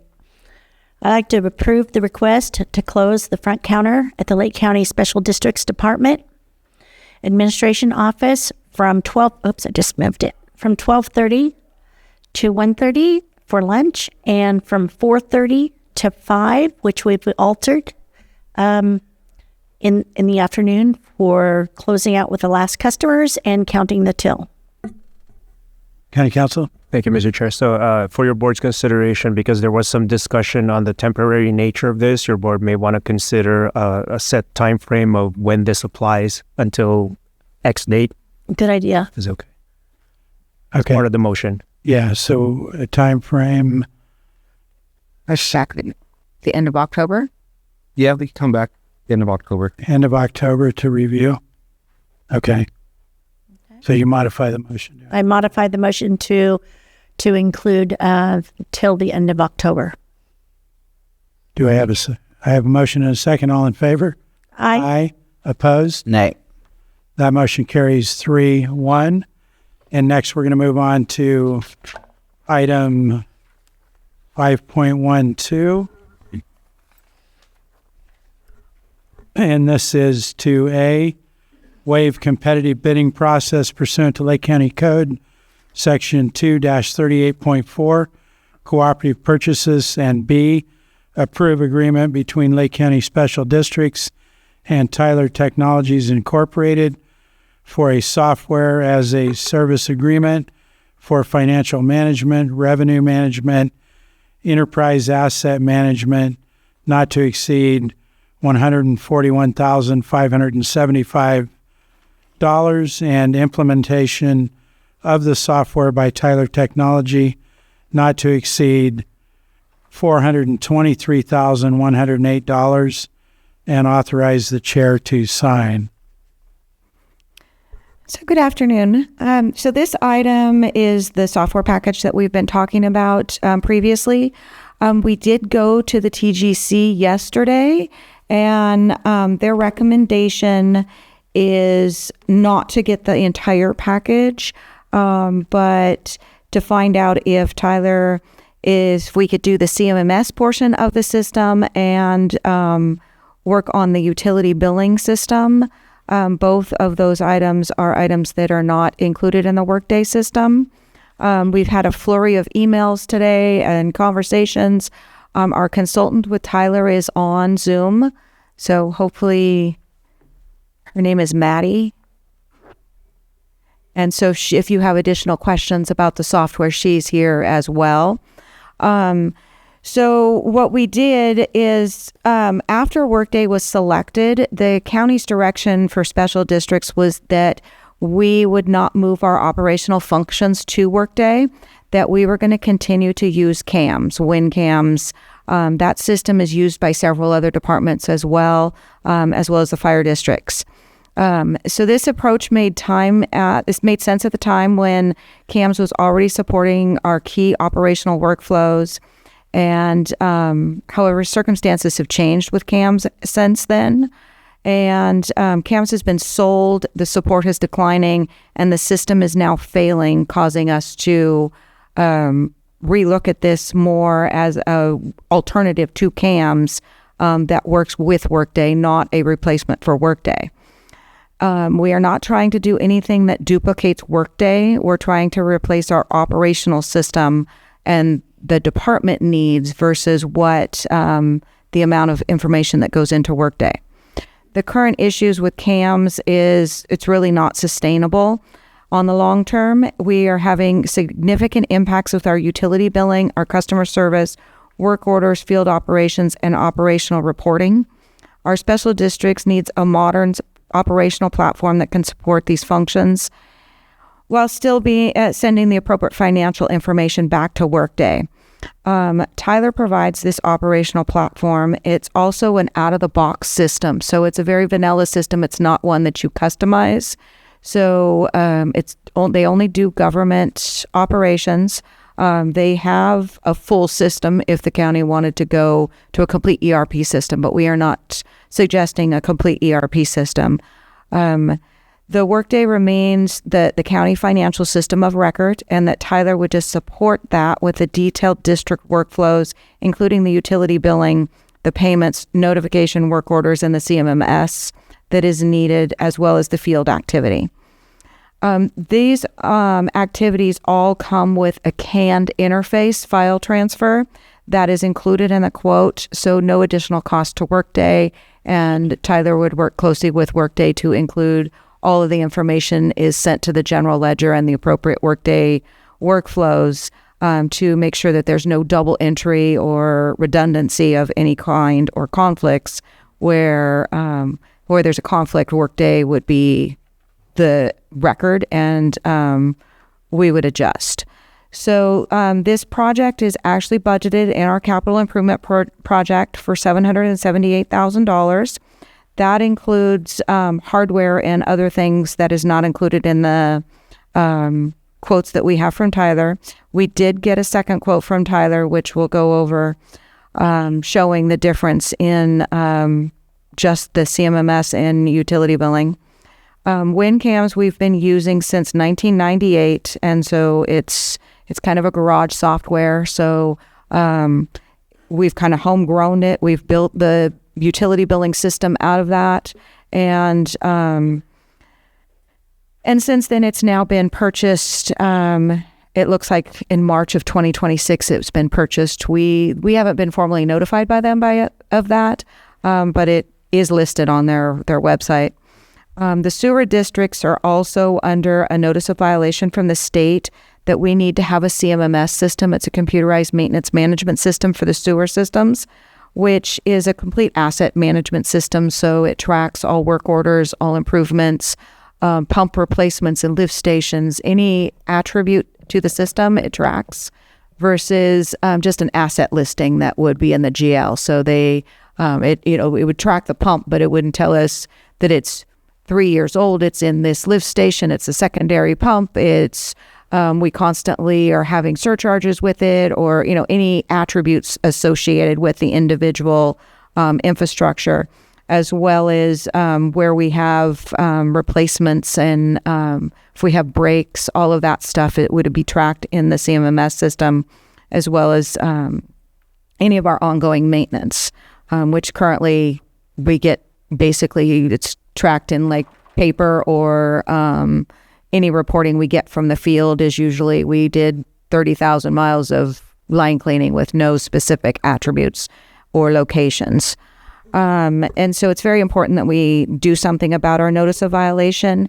We are in receipt of an updated order that is forthcoming, inquiring for additional demand. It's a legal demand for additional information, including what the status of our CMMS system is and where we're going with that. Our current billing system is failing. And so right now there's several things that we have to do manual process because it does not work. When we finally got them to fix the water system side, it broke parts of the sewer system side.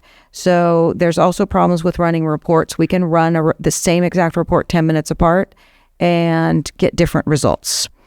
And so in the time to run reports and use the system, reports take very long time, sometimes 10 minutes, versus, sometimes somebody will be in the module and they'll get errors and crash their system and have to reboot.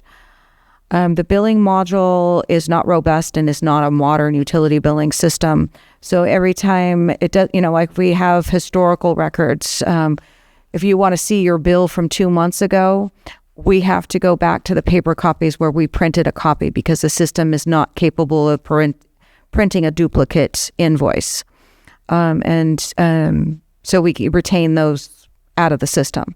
And anytime we have a rate change, as you know, we're going through several of those now, it's a very cumbersome process. It's a manual process. And a lot of that has to be done outside the system and then brought into the system because we have bi-monthly billing. And so if it crosses over a billing cycle, if it goes in effect in July and it's June and July billing, then they have to manually calculate 1 month and input that into the system. Additionally, Tyler Technologies offers a government billing and CMMS system that is all in one system. Additionally, the county has implemented a countywide CIP program. However, that system, to no fault of any county employees, that system has failed due to the company going out of business. So when we were putting the CIP together, I personally entered that 4 times into 4 different areas. And so that's something that we, depending on which option, Tyler could fulfill that for our department. And then that would also make it so we didn't have to then double enter it into the budget and then triple enter it into CAMS to do our project management portion of that. The grant module does far more than just grant tracking and cost tracking. It allows us to assign it to projects and have a full project accounting in the Tyler system versus an individual line item kind of general ledger tracking. It also does I have a question. Yeah, go ahead. It doesn't sound like we're approving this contract today, right? Well, there's some other options, and I wanted to give you guys all an understanding of where we were, and then let you guys decide if you want to just come back or. I just wanted to, I know it went to the technology committee, and I know there was a conversation there yesterday. So I kind of like to hear more about what happened yesterday, and then we can figure out how to move forward. Did you want to address your question? I know you've had a question. I mean, I wanted to provide feedback specifically from the technology group committee. I think what Director Bore is doing is just ensuring that we're aware of their current status and the current need. Yeah. Well, and then I was getting to the option that was in the staff report and the option 2 that was advised from the technology committee. Okay. So right. I'm almost done. So the new system would provide transparency and efficiency with payments as well as integrate with a GIS system. The efficiency with payments, there would be a significant cost savings because it's real time. The customer can get e-statements, so we wouldn't have to be mailing out all of the bills, saving on postage, paper printing, staff time to stuff those, all of that. Our current Pay Mantis system is very clunky and not very user-friendly, especially to our elderly customers. And it also shows if there's a new customer, it shows the previous customer at that address, some of their history in there, as well as their last 4 digits of their credit card, which is a security issue. We've also had to remove the kiosk that was in our lobby because it was saving, like if Jesse paid his bill and then I came in after him, it was using Jesse's payment method to pay for my bill if there wasn't significant time between the two. So that was a problem. So we have removed that from the system, from the lobby. So we did get a second quote. So the first quote you guys have seen in the actual staff report, which was the all-encompassing everything that CAMS does for us, not replacing Workday in any way. It's just what we have in CAMS right now. with some added functionality for the CMMS systems. And so the implementation of that is $423,000 in option 1. The annual cost is $141,000 for a total of $564,000. The additional savings that we expect from paper, stamps, postage, all of that, we took $20,000 of that savings, thinking that was maybe half of our customers would want e-bills, and then the $30,000 that we're currently paying for CAMs. So the annual cost would be about $91,000. However, that doesn't include any staff efficiencies, which we are expecting that the $91,000, that's half to one full-time employee, would be realized, making the system more cost beneficial than the current system that we have. Option 2, we worked with Tyler this morning, and Maddie is online to answer the exact, what's included, but it is the CMMS system and the utility billing only. So we would still need to keep CAMs for all of our other stuff. And the implementation of that is $375,000. The annual cost is $125,000.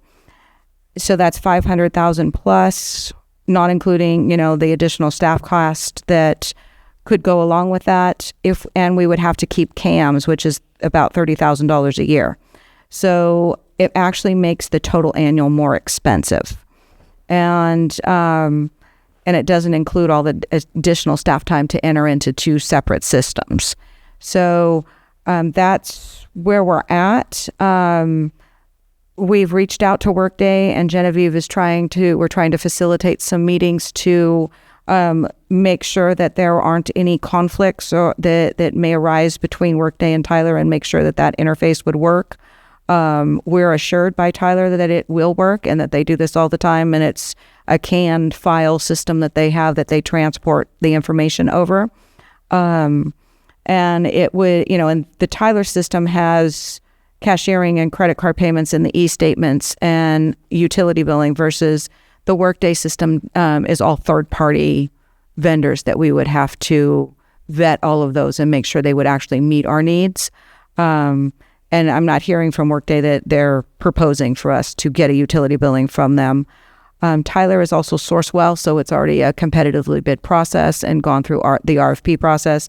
I don't know if we went with a Workday product, if we would have to go to RFP or not.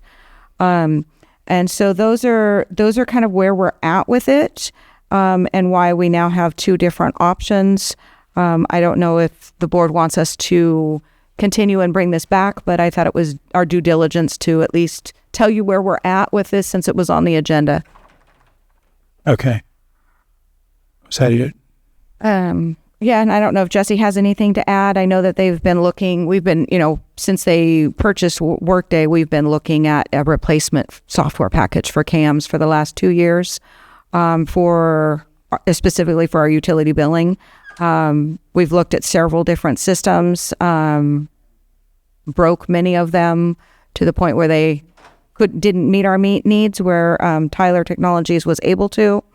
It's also, the government software package that, the city of Lakeport uses amongst many other government agencies, 25,000 or 2,500 plus. So I don't know if Supervisor Sabatier wants to add anything from the technology meeting. We had a pretty robust discussion yesterday. And so those are the options that we're bringing back as suggested. Supervisor?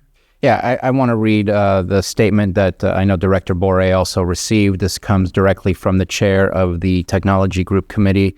After discussing with the committee, we identified 2 main concerns. First, there does seem to be a fair amount of overlap with at least some of the planned Workday functionality. Second, we all had concerns about the timing of the project. With the current and ongoing implementation of Workday, it seemed prudent, where possible, to wait until we have a fully functioning Workday system before making any commitments to another ERP or ERP-like project. With that said, we all fully recognize the urgency of establishing an county maintenance management system. I might have used the M and M backwards. Computerized maintenance management system. Maintenance management system for your department. So our recommendation to you at this time would be to work with Tyler to determine if the CMMS portion of the system could be implemented standalone without the other modules, which is what was provided as a potential option, though that option did come with the billing system. We also understand the need to have a utility billing system that is properly supported by the vendor. If that portion of the system can also be purchased separately from the rest of the system, it could be sensible to pursue Tyler's utility billing system along with the CMMS module. However, it sounds like there may be a number of options for utility billing that also integrate or are built on top of Workday. We feel that those should be explored more thoroughly before making a commitment to Tyler. So I'll stop there. That was Director French from IT, who leads the technology group committee. We do have a couple members that are also in the audience right now that may want to speak if I miss anything. I thought we had a really good discussion. I will say that what's unfortunate is, and fortunate, is we have learned so much through the ERP process on what questions to ask, what to beware of, what to be cautious of, and so on and so forth. And so it is definitely a different approach as of yesterday in how to deal with new software requests than we have seen in the past. And I hope that we continue to have those types of approaches and make it even more robust so that it can ensure that we get it earlier rather than right now. We're looking for an approval versus a conversation of what software should we look for? Do we already have the software in-house? I think there's some efficiencies that we can build in. Again, just to highlight, the management system, especially due to the notice of violation from the state of California, is of utmost importance that we do not put ourselves in a place, number one, where we can get fined. Number two, it's going to help us with the systems that we're managing every single day, water systems, sewer systems, and we need to upgrade to get to that point. At this moment in time, other than a potential CMMS that may or may not have been used by public services, there is not a current CMMS system that we have in place, and I have not heard more about the potential from public services. It may have been looked into but never actually obtained. The utility billing, there is some, conflicting information where there may be now a integrated system for Workday, or it may still be a third-party system that is used by Workday. I'm getting a little bit of conflicting information or updated information, so I don't want to say that that is a fact.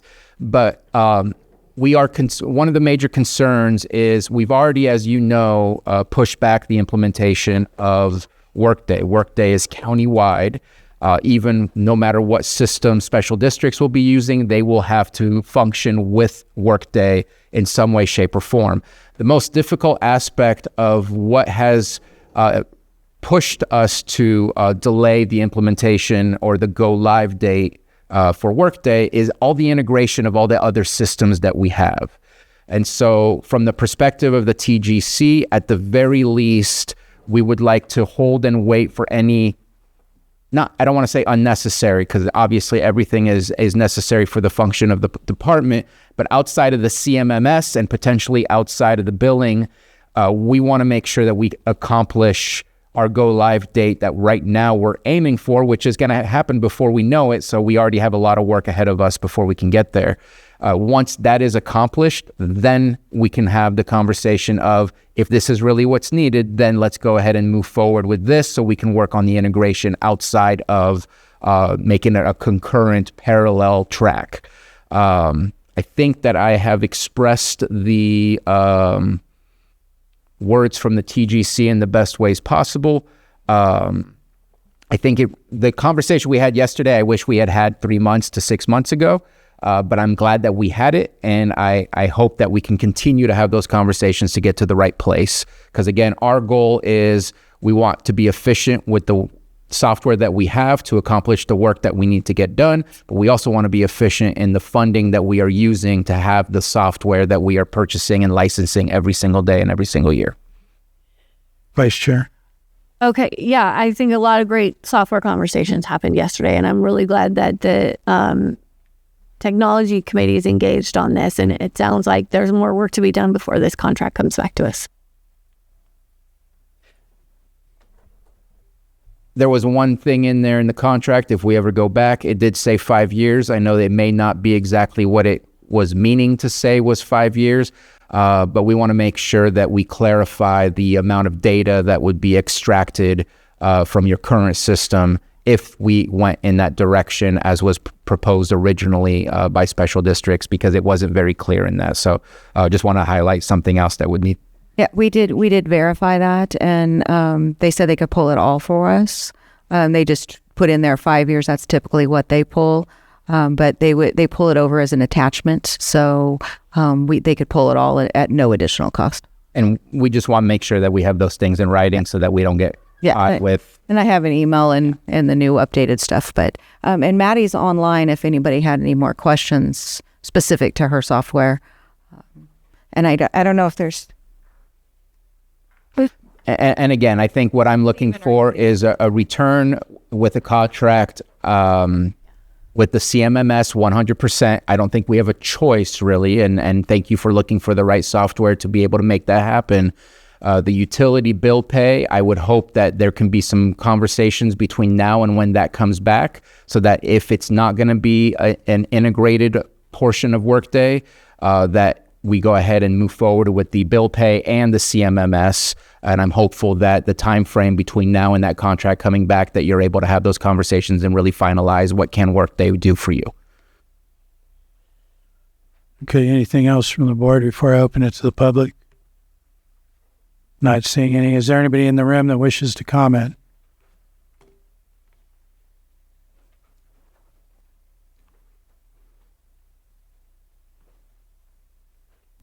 Good afternoon, Board, Mr. Chair.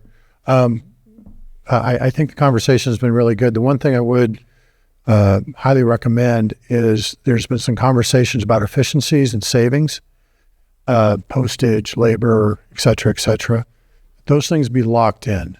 So if someone says we're going to save $20,000 when this goes live in postage, that is reduced in the capital budget or whatever budget the postage lies in and is realized.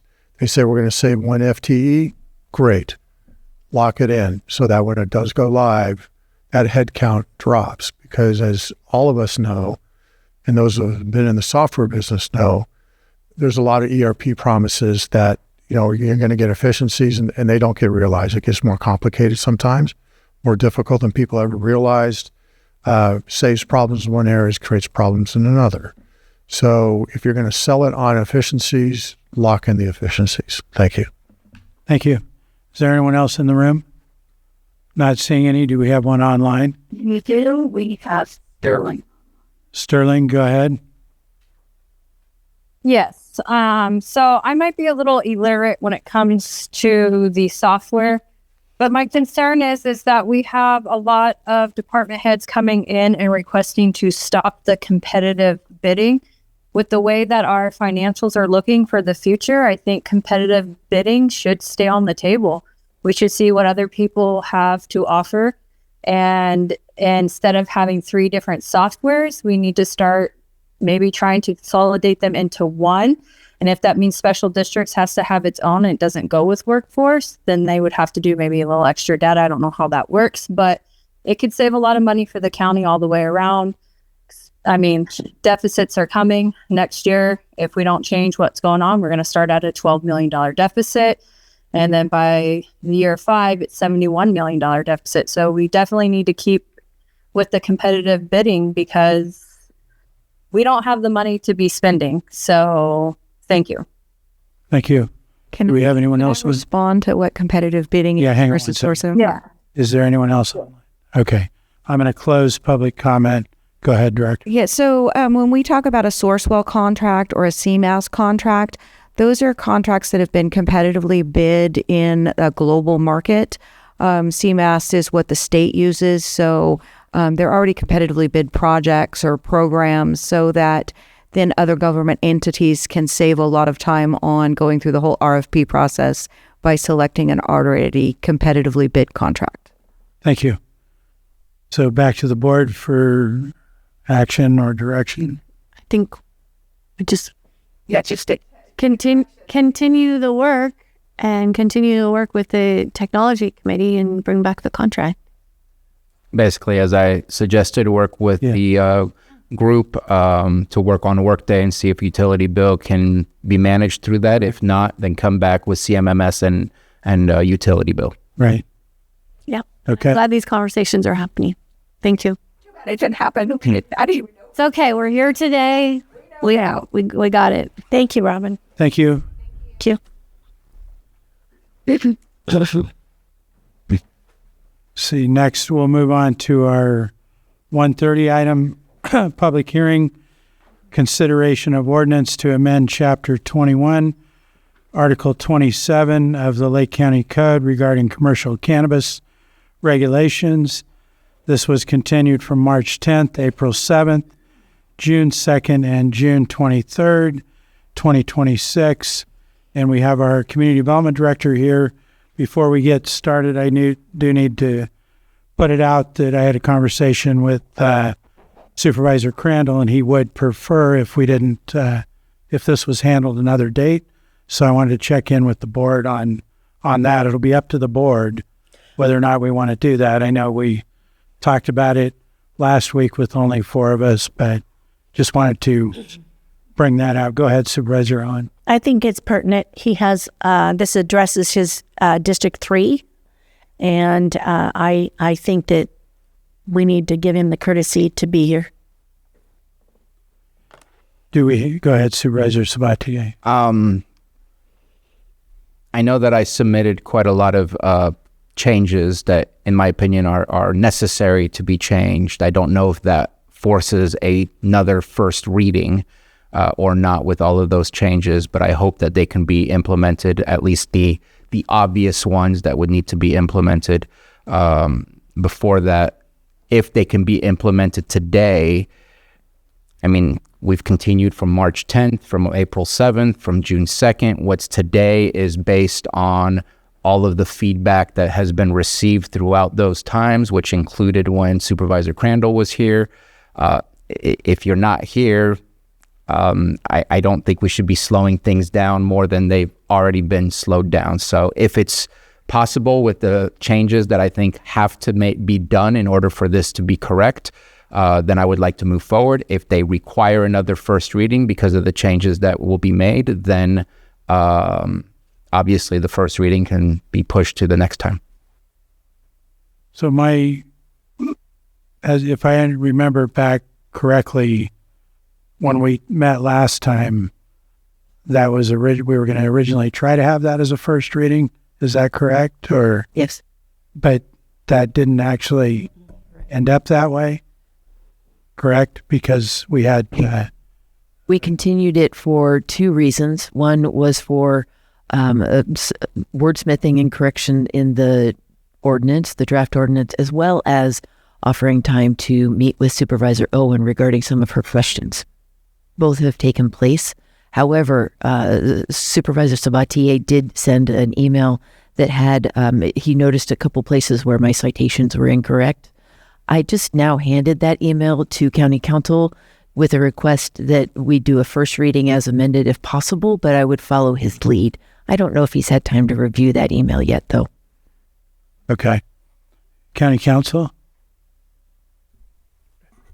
Thank you, Mr. Chair. So, with this being a first reading of the ordinance, your board can approve the first reading of this as amended and walk through the specific amendments that were outlined in the email that Supervisor Sabatier sent out, as well as any other amendments that would be brought up in the course of the discussion of this item, right? What will happen at that point is upon your board's approval of the first reading of this ordinance, as with any amendments as amended, right?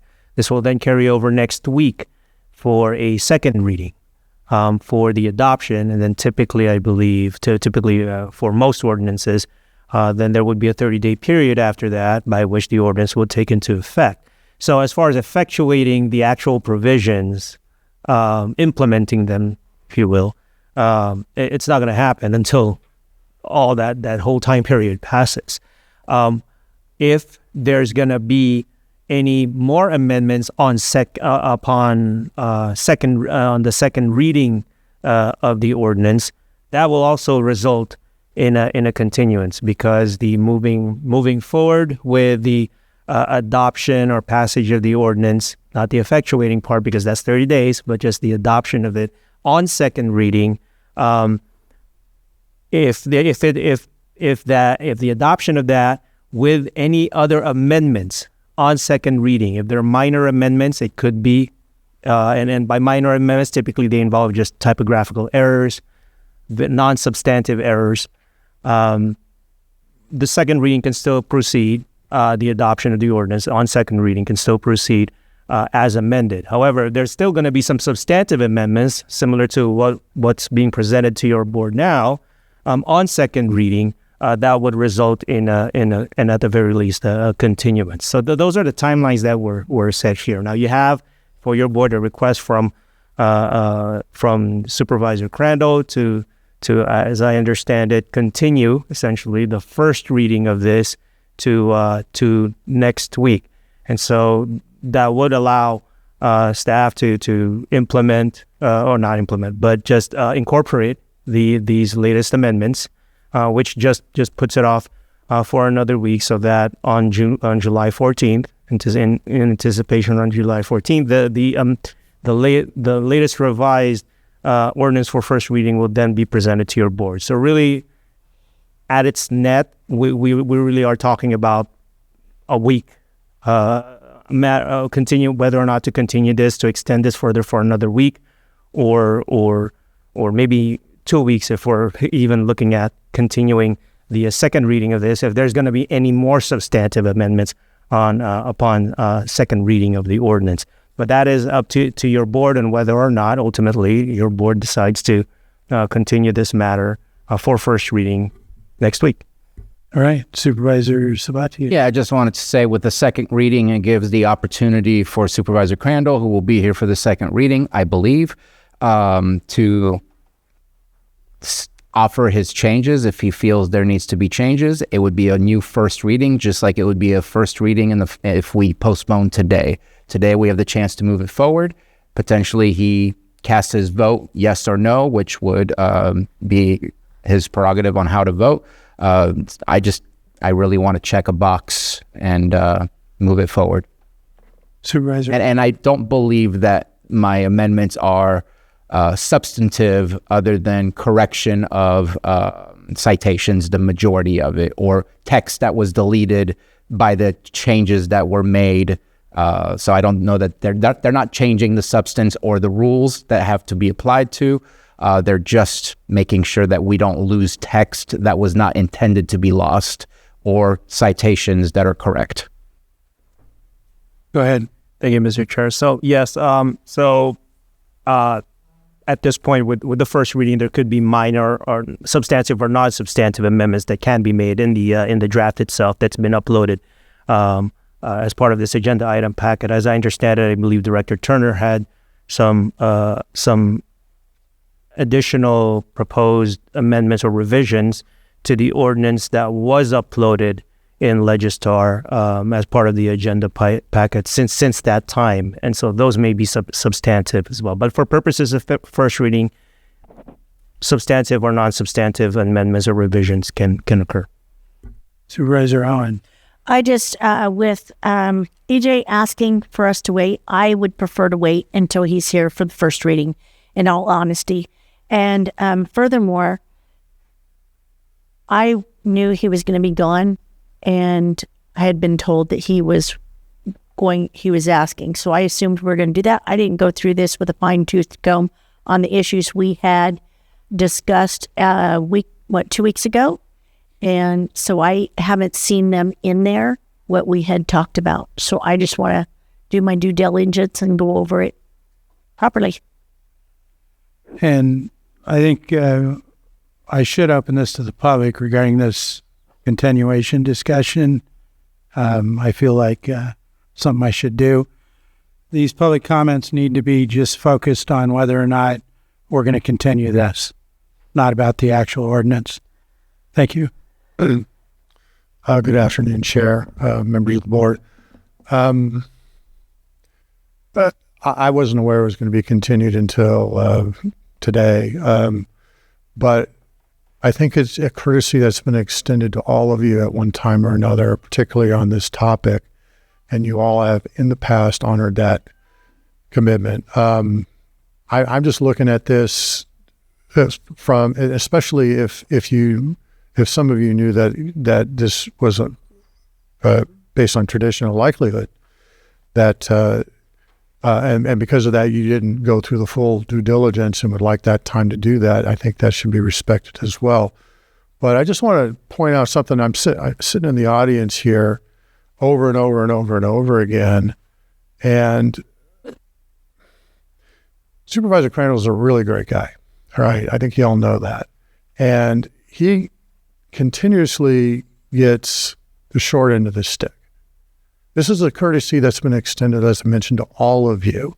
And you have shown great deference to each other. And he has shown great deference to you. And he should be entitled to the same first reading opportunity as everybody else. He would probably be the first to say, well, if you go ahead and do what you want to do, but that's just taking advantage of a very kind man. And I'm just seeing this over and over again, whether it's this conversation, whether it's the conversation earlier today or the conversation about roads just a couple of weeks ago. He keeps on having to go back to the interline. That's not fair to his district. It's not fair to him.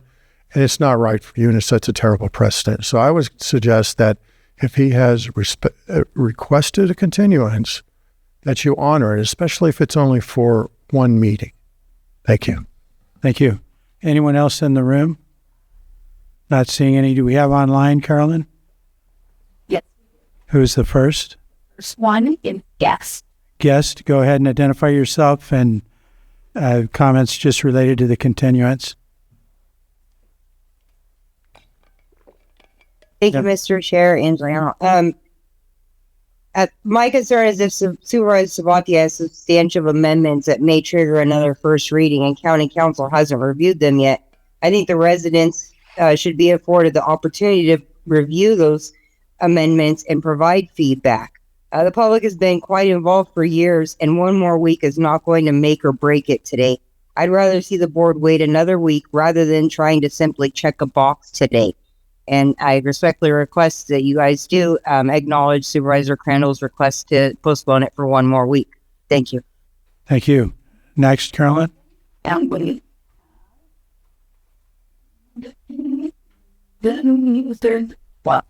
Zoom user 12. Skylar Well, Pillsbury Family Farms, and I am one of the farms that is in EJ's district. And I would really like for you guys to honor his request. He does get the short end of the stick a majority of the time. I understand that Bruno wants to say, tough luck, you should have been here. But yes, I do agree. You should have been here last time there was this cannabis meeting because we could have used your input. So I would like to see you guys honor his request because he is Native American and I'm Native American. And I believe that he does deserve a seat at the table to give his input, whether or not you like it. Thank you. Do we have anyone else, Carolyn? We didn't. Then I'm going to go close public comment and bring it back to the board so we can decide if we're going to continue before we move on. I'll make a note. Go ahead, Supervisor Pyska.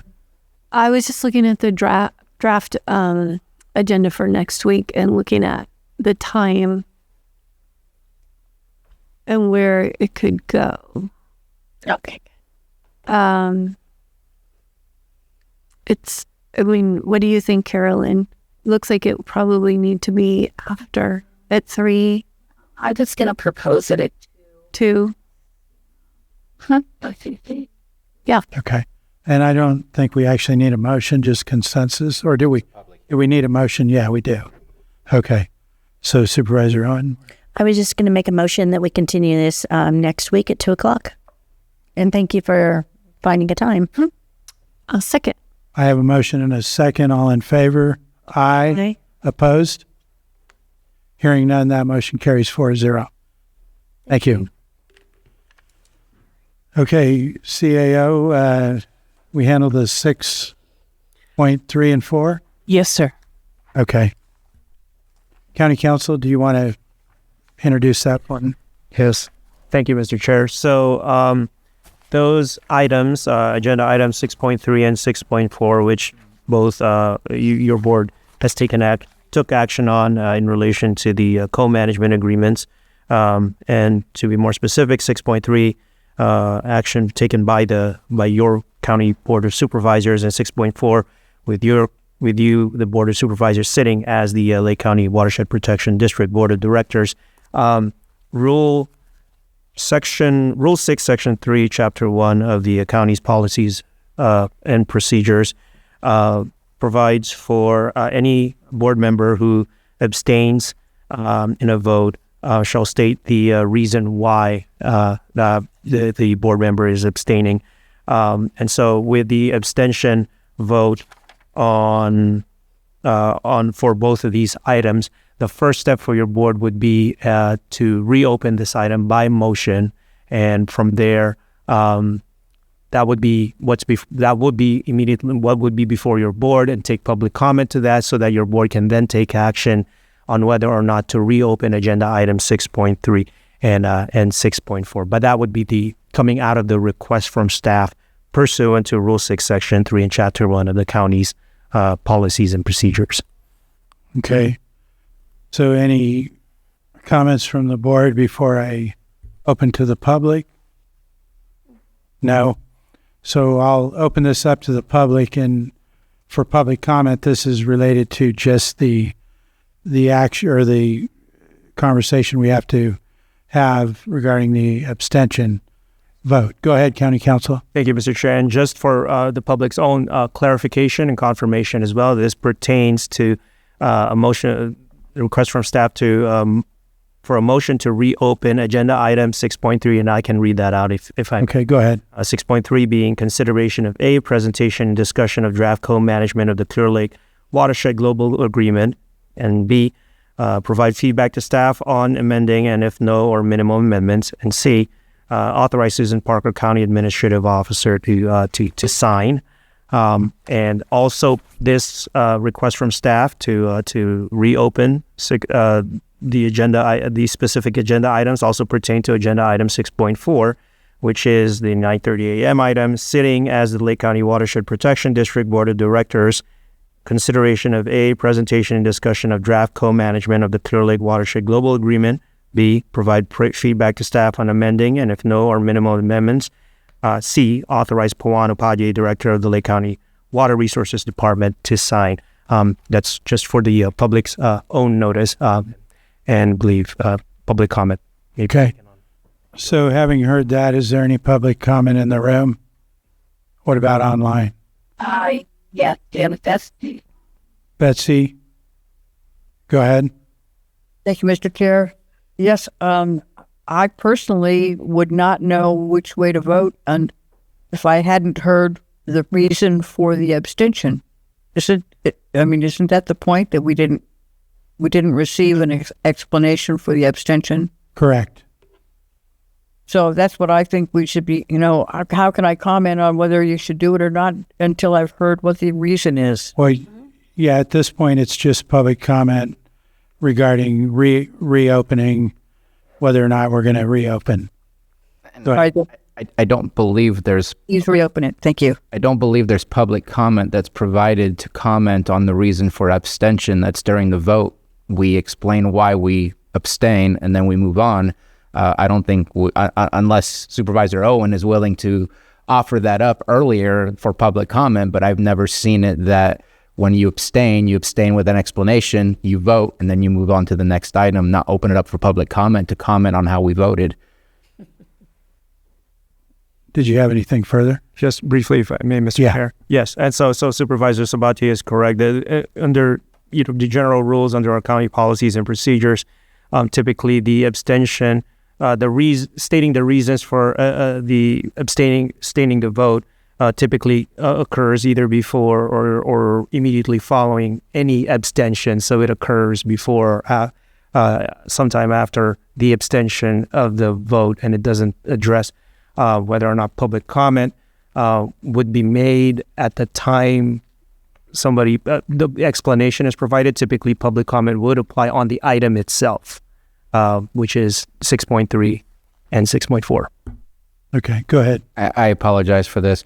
So at this moment in time, we're planning to reconsider this in order to revote and then get the explanation. Okay. So we're not doing that part. We're not. I misunderstood. I apologize. Okay, so that was it for public comment, I believe. Carolyn, was that? Okay. Now it's true. Okay, go ahead, Sterling. Yeah. First of all, I don't think we should be interrupting public comment since we only have 3 minutes until public comment is closed. And if the public doesn't understand what was voted on and it wasn't given correctly, I believe that it should be reopened so we can get the transparency that many of these community members have been asking for. Thank you. Okay, we'll bring it back to the board for proposed action.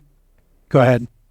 Thank you, Mr. Chair. So the motion language for your board's consideration would be to reopen agenda items number 6.3 and 6.4. So moved.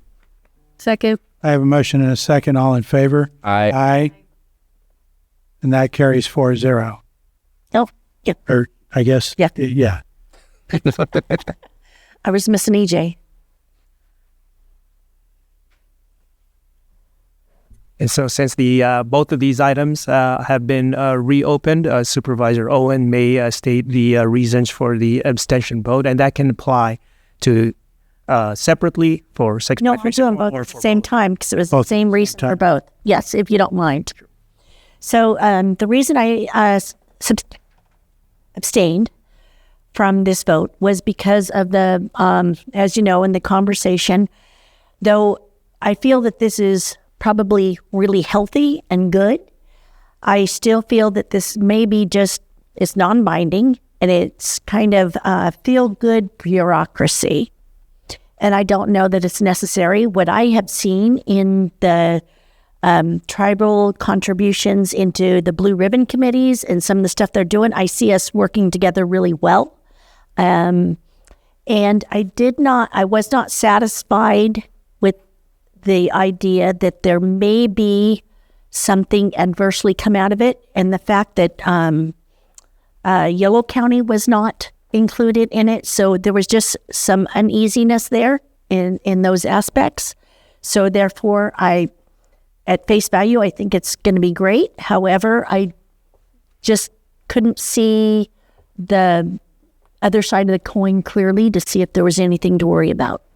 And as I referenced before, the only thing that I have seen in the past that worried me was I felt it was we were treading on people's rights when we started requiring the monitoring of personal wells. So that's where I was coming from on both. Okay. So now, do I need any further? No. Okay. So we can take action. And action has been taken. So with the explanation for the abstain vote, as it relates to those two items, your board may then close both items and move on to the next. Okay.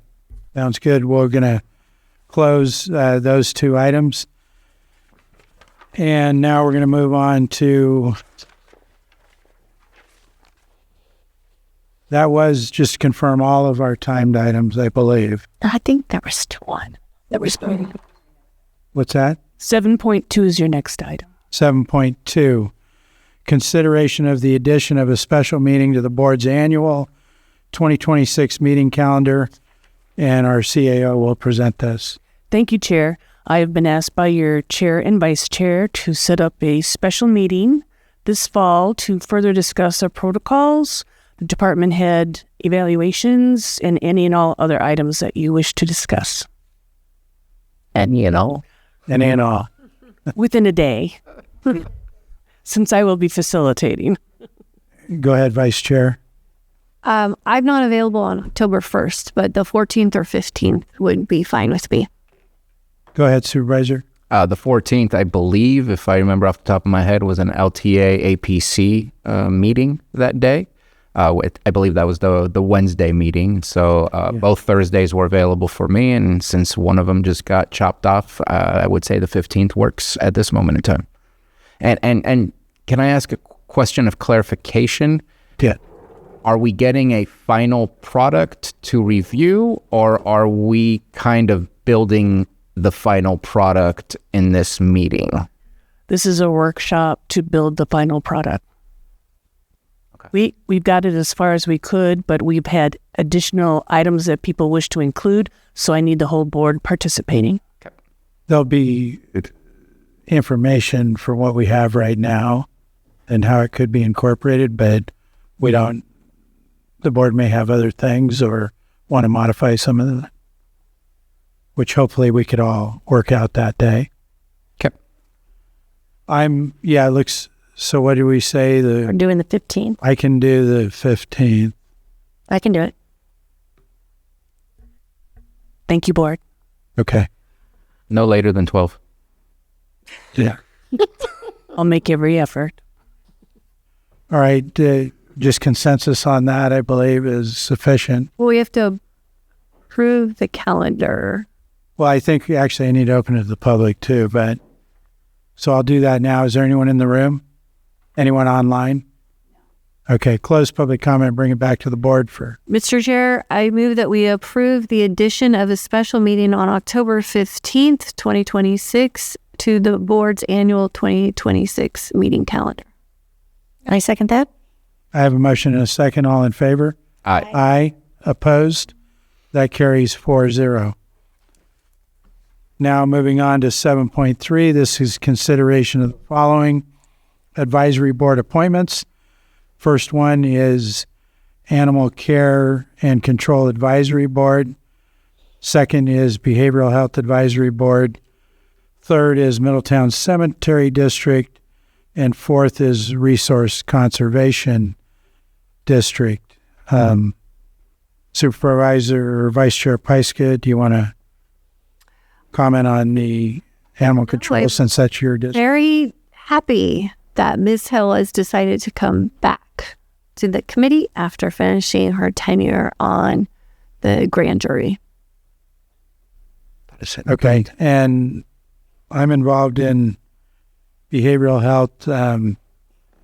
This candidate is at all of these meetings already. I believe it's a reappointment potentially, but I don't have any concerns there. Does anybody? No. Middletown Cemetery District. Nope. I'm all in. RCD. There's 3 that have already been on there. Yeah, I think I don't have any good. concerns. Okay. Open it up to the public. Nobody in the room? Anybody online? Okay. Bring it back to the board for action. Mr. Chair, I move that we appoint Beverly Benedict Hill to the Animal Care and Control Advisory Board. Second. I have a motion and a second. All in favor? Aye. Aye. Opposed? Hearing none, that carries 4-0. Go ahead and the next one. I would like to move that we appoint Judith Craftman to the Middletown Cemetery Board. Second. I have a motion and a second. Kaufman. Judy Kaufman. Motion and a second. All in favor? Aye. Aye. Opposed? That carries 4-0. And somebody want to go back to behavioral health? Sure, I'll do that. Mr. Chair, I move that we appoint Bonnie Blumenthal to the what is the name of the board again? Behavioral Health Advisory Board. Motion. Second. All in favor? Aye. Opposed? Hearing none, that carries 4-0. Mr. Chair, I move that we appoint Harry Lyons, Kate Hopper-Schmidt, and Mary Jo Velasquez to the Resource Conservation District. I second that. Motion and a second. All in favor? Aye. Aye. Opposed? Hearing none, that carries 4-0. And now we'll move on to Supervisors' weekly calendars and reports. Does somebody want to start? I think I'm ready. Okay. I have tomorrow. I'm not going to go back with what's been going on the last 2 weeks, but for tomorrow. I get to spend the morning on the ranch with some kids, and then I have an energy ad hoc committee meeting and an animal control advisory committee. Thursday, I have Lake County Recreation and math meetings. Friday, we have the Lake County Rodeos 96th annual rodeo at the Lake County Fairgrounds in Lakeport. Gates open at 5 p.m. and the rodeo starts at 6:30. That'll be Friday and Saturday night. The rest of the weekend and Monday, I'll spend going over our agenda and working on researching some projects I have. Thank you. Vice Chair? I am not going to report out on where I'm going to be going out of safety for safety concerns, but I will report out that I was sick all last week. Okay. Thank you. I'll just be brief on some of the things that we're working on, especially over at the COC. Just wanted to make everyone aware. We did approve. We're working on the finalizing of the contracts. I believe we're meeting July 24th of this month as a special meeting. We did approve extending the Redwood Community Services as the administrator and manager of the Homerton Haven shelter in the old juvenile hall. So we extended that through July 31st. And then because of some money savings, because they've been doing a really good job with the amount of money that they're using per month, that we were able to extend it by a month. And then we also, with the new money that we received through the Housing and Homelessness AP, I forget what, assistance program, that we have a new contract that will start as of August 1st, and we believe it'll be about 12 months to 14 months because we got 50% of what HAP usually provides us from the state. It looks like, based on the budget, if I remember correctly on what I read, that they went back to what it used to be for the total HAP. It is not 50% of what we were getting accustomed to. And so the next round, which I believe is round 7, we should be getting the full amount that we anticipate. So between what behavioral health receives and what the COC receives, that round should give us some good funding to help support the shelters that we currently have. So that will be coming to the board. I am hopeful on the Tuesday after, which would be the 28th. So we'll have that on the 24th for the COC to approve, and then to the board on the 28th, which is just before August 1st. I just want to make sure RCS doesn't start sweating not having a contract, because that's a lot to ask without a contract at this moment. So working on that. I have had some good discussions that come from the COC and a mixture of others, including Red Cross and others. We are working on some veteran housing. We have identified a property. We are waiting to get it appraised. There is Home Key Plus funding available at the state, which is specific to veteran housing. Once we have it appraised, the site plan should be very quickly done. And again, the COC is providing some of the funding to be able to get all those things accomplished before we submit our application to the state. And so I'm excited about that, and I hope that we are able to keep going. And at this moment in time, the location has been identified in the city of Clear Lake. That was not our first approach, but that is where we landed in the long run, which it's all about the scoring of the grants, being right next to the VA, right next to the shopping center, all of the bus transit. It just scores so much higher in that area because of the amenities that are available. I am going to be preparing for next week after Tuesday. I am leaving on the 15th in order to go to the NACO annual conference, which is located in New Orleans.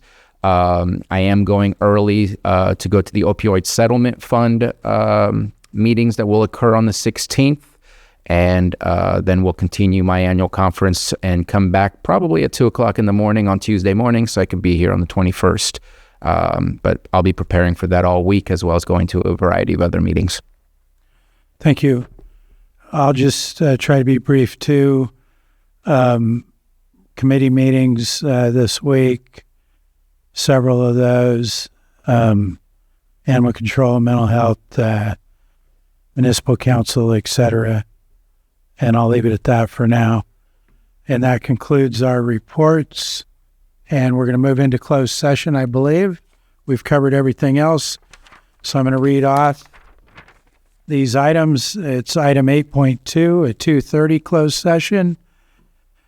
Sitting as the Lake County Housing Commission Board of Housing Commissioners, conference with legal counsel, existing litigation pursuant to Government Code Section 54956.9D1, Lane versus the Lake County Housing Commission. And then untimed closed session 8.3, conference with legal counsel, significant exposure to litigation pursuant to Government Code Section 54956.9 D2 and E1 for potential cases. Item 8.4, conference with legal counsel, existing litigation pursuant to Government Code Section 54956.9 D1 Ruiz versus County of Lake and others.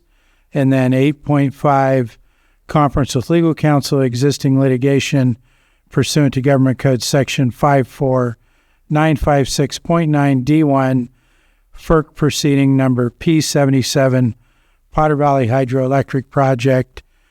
Is there anyone in the public that wants to comment on the titles of those?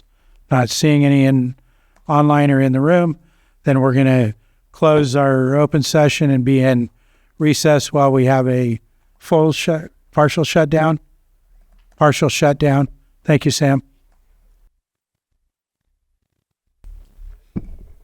Is there anything to report out of closed session? No action. I'm going to adjourn our meeting at 4 o'clock. Thank you.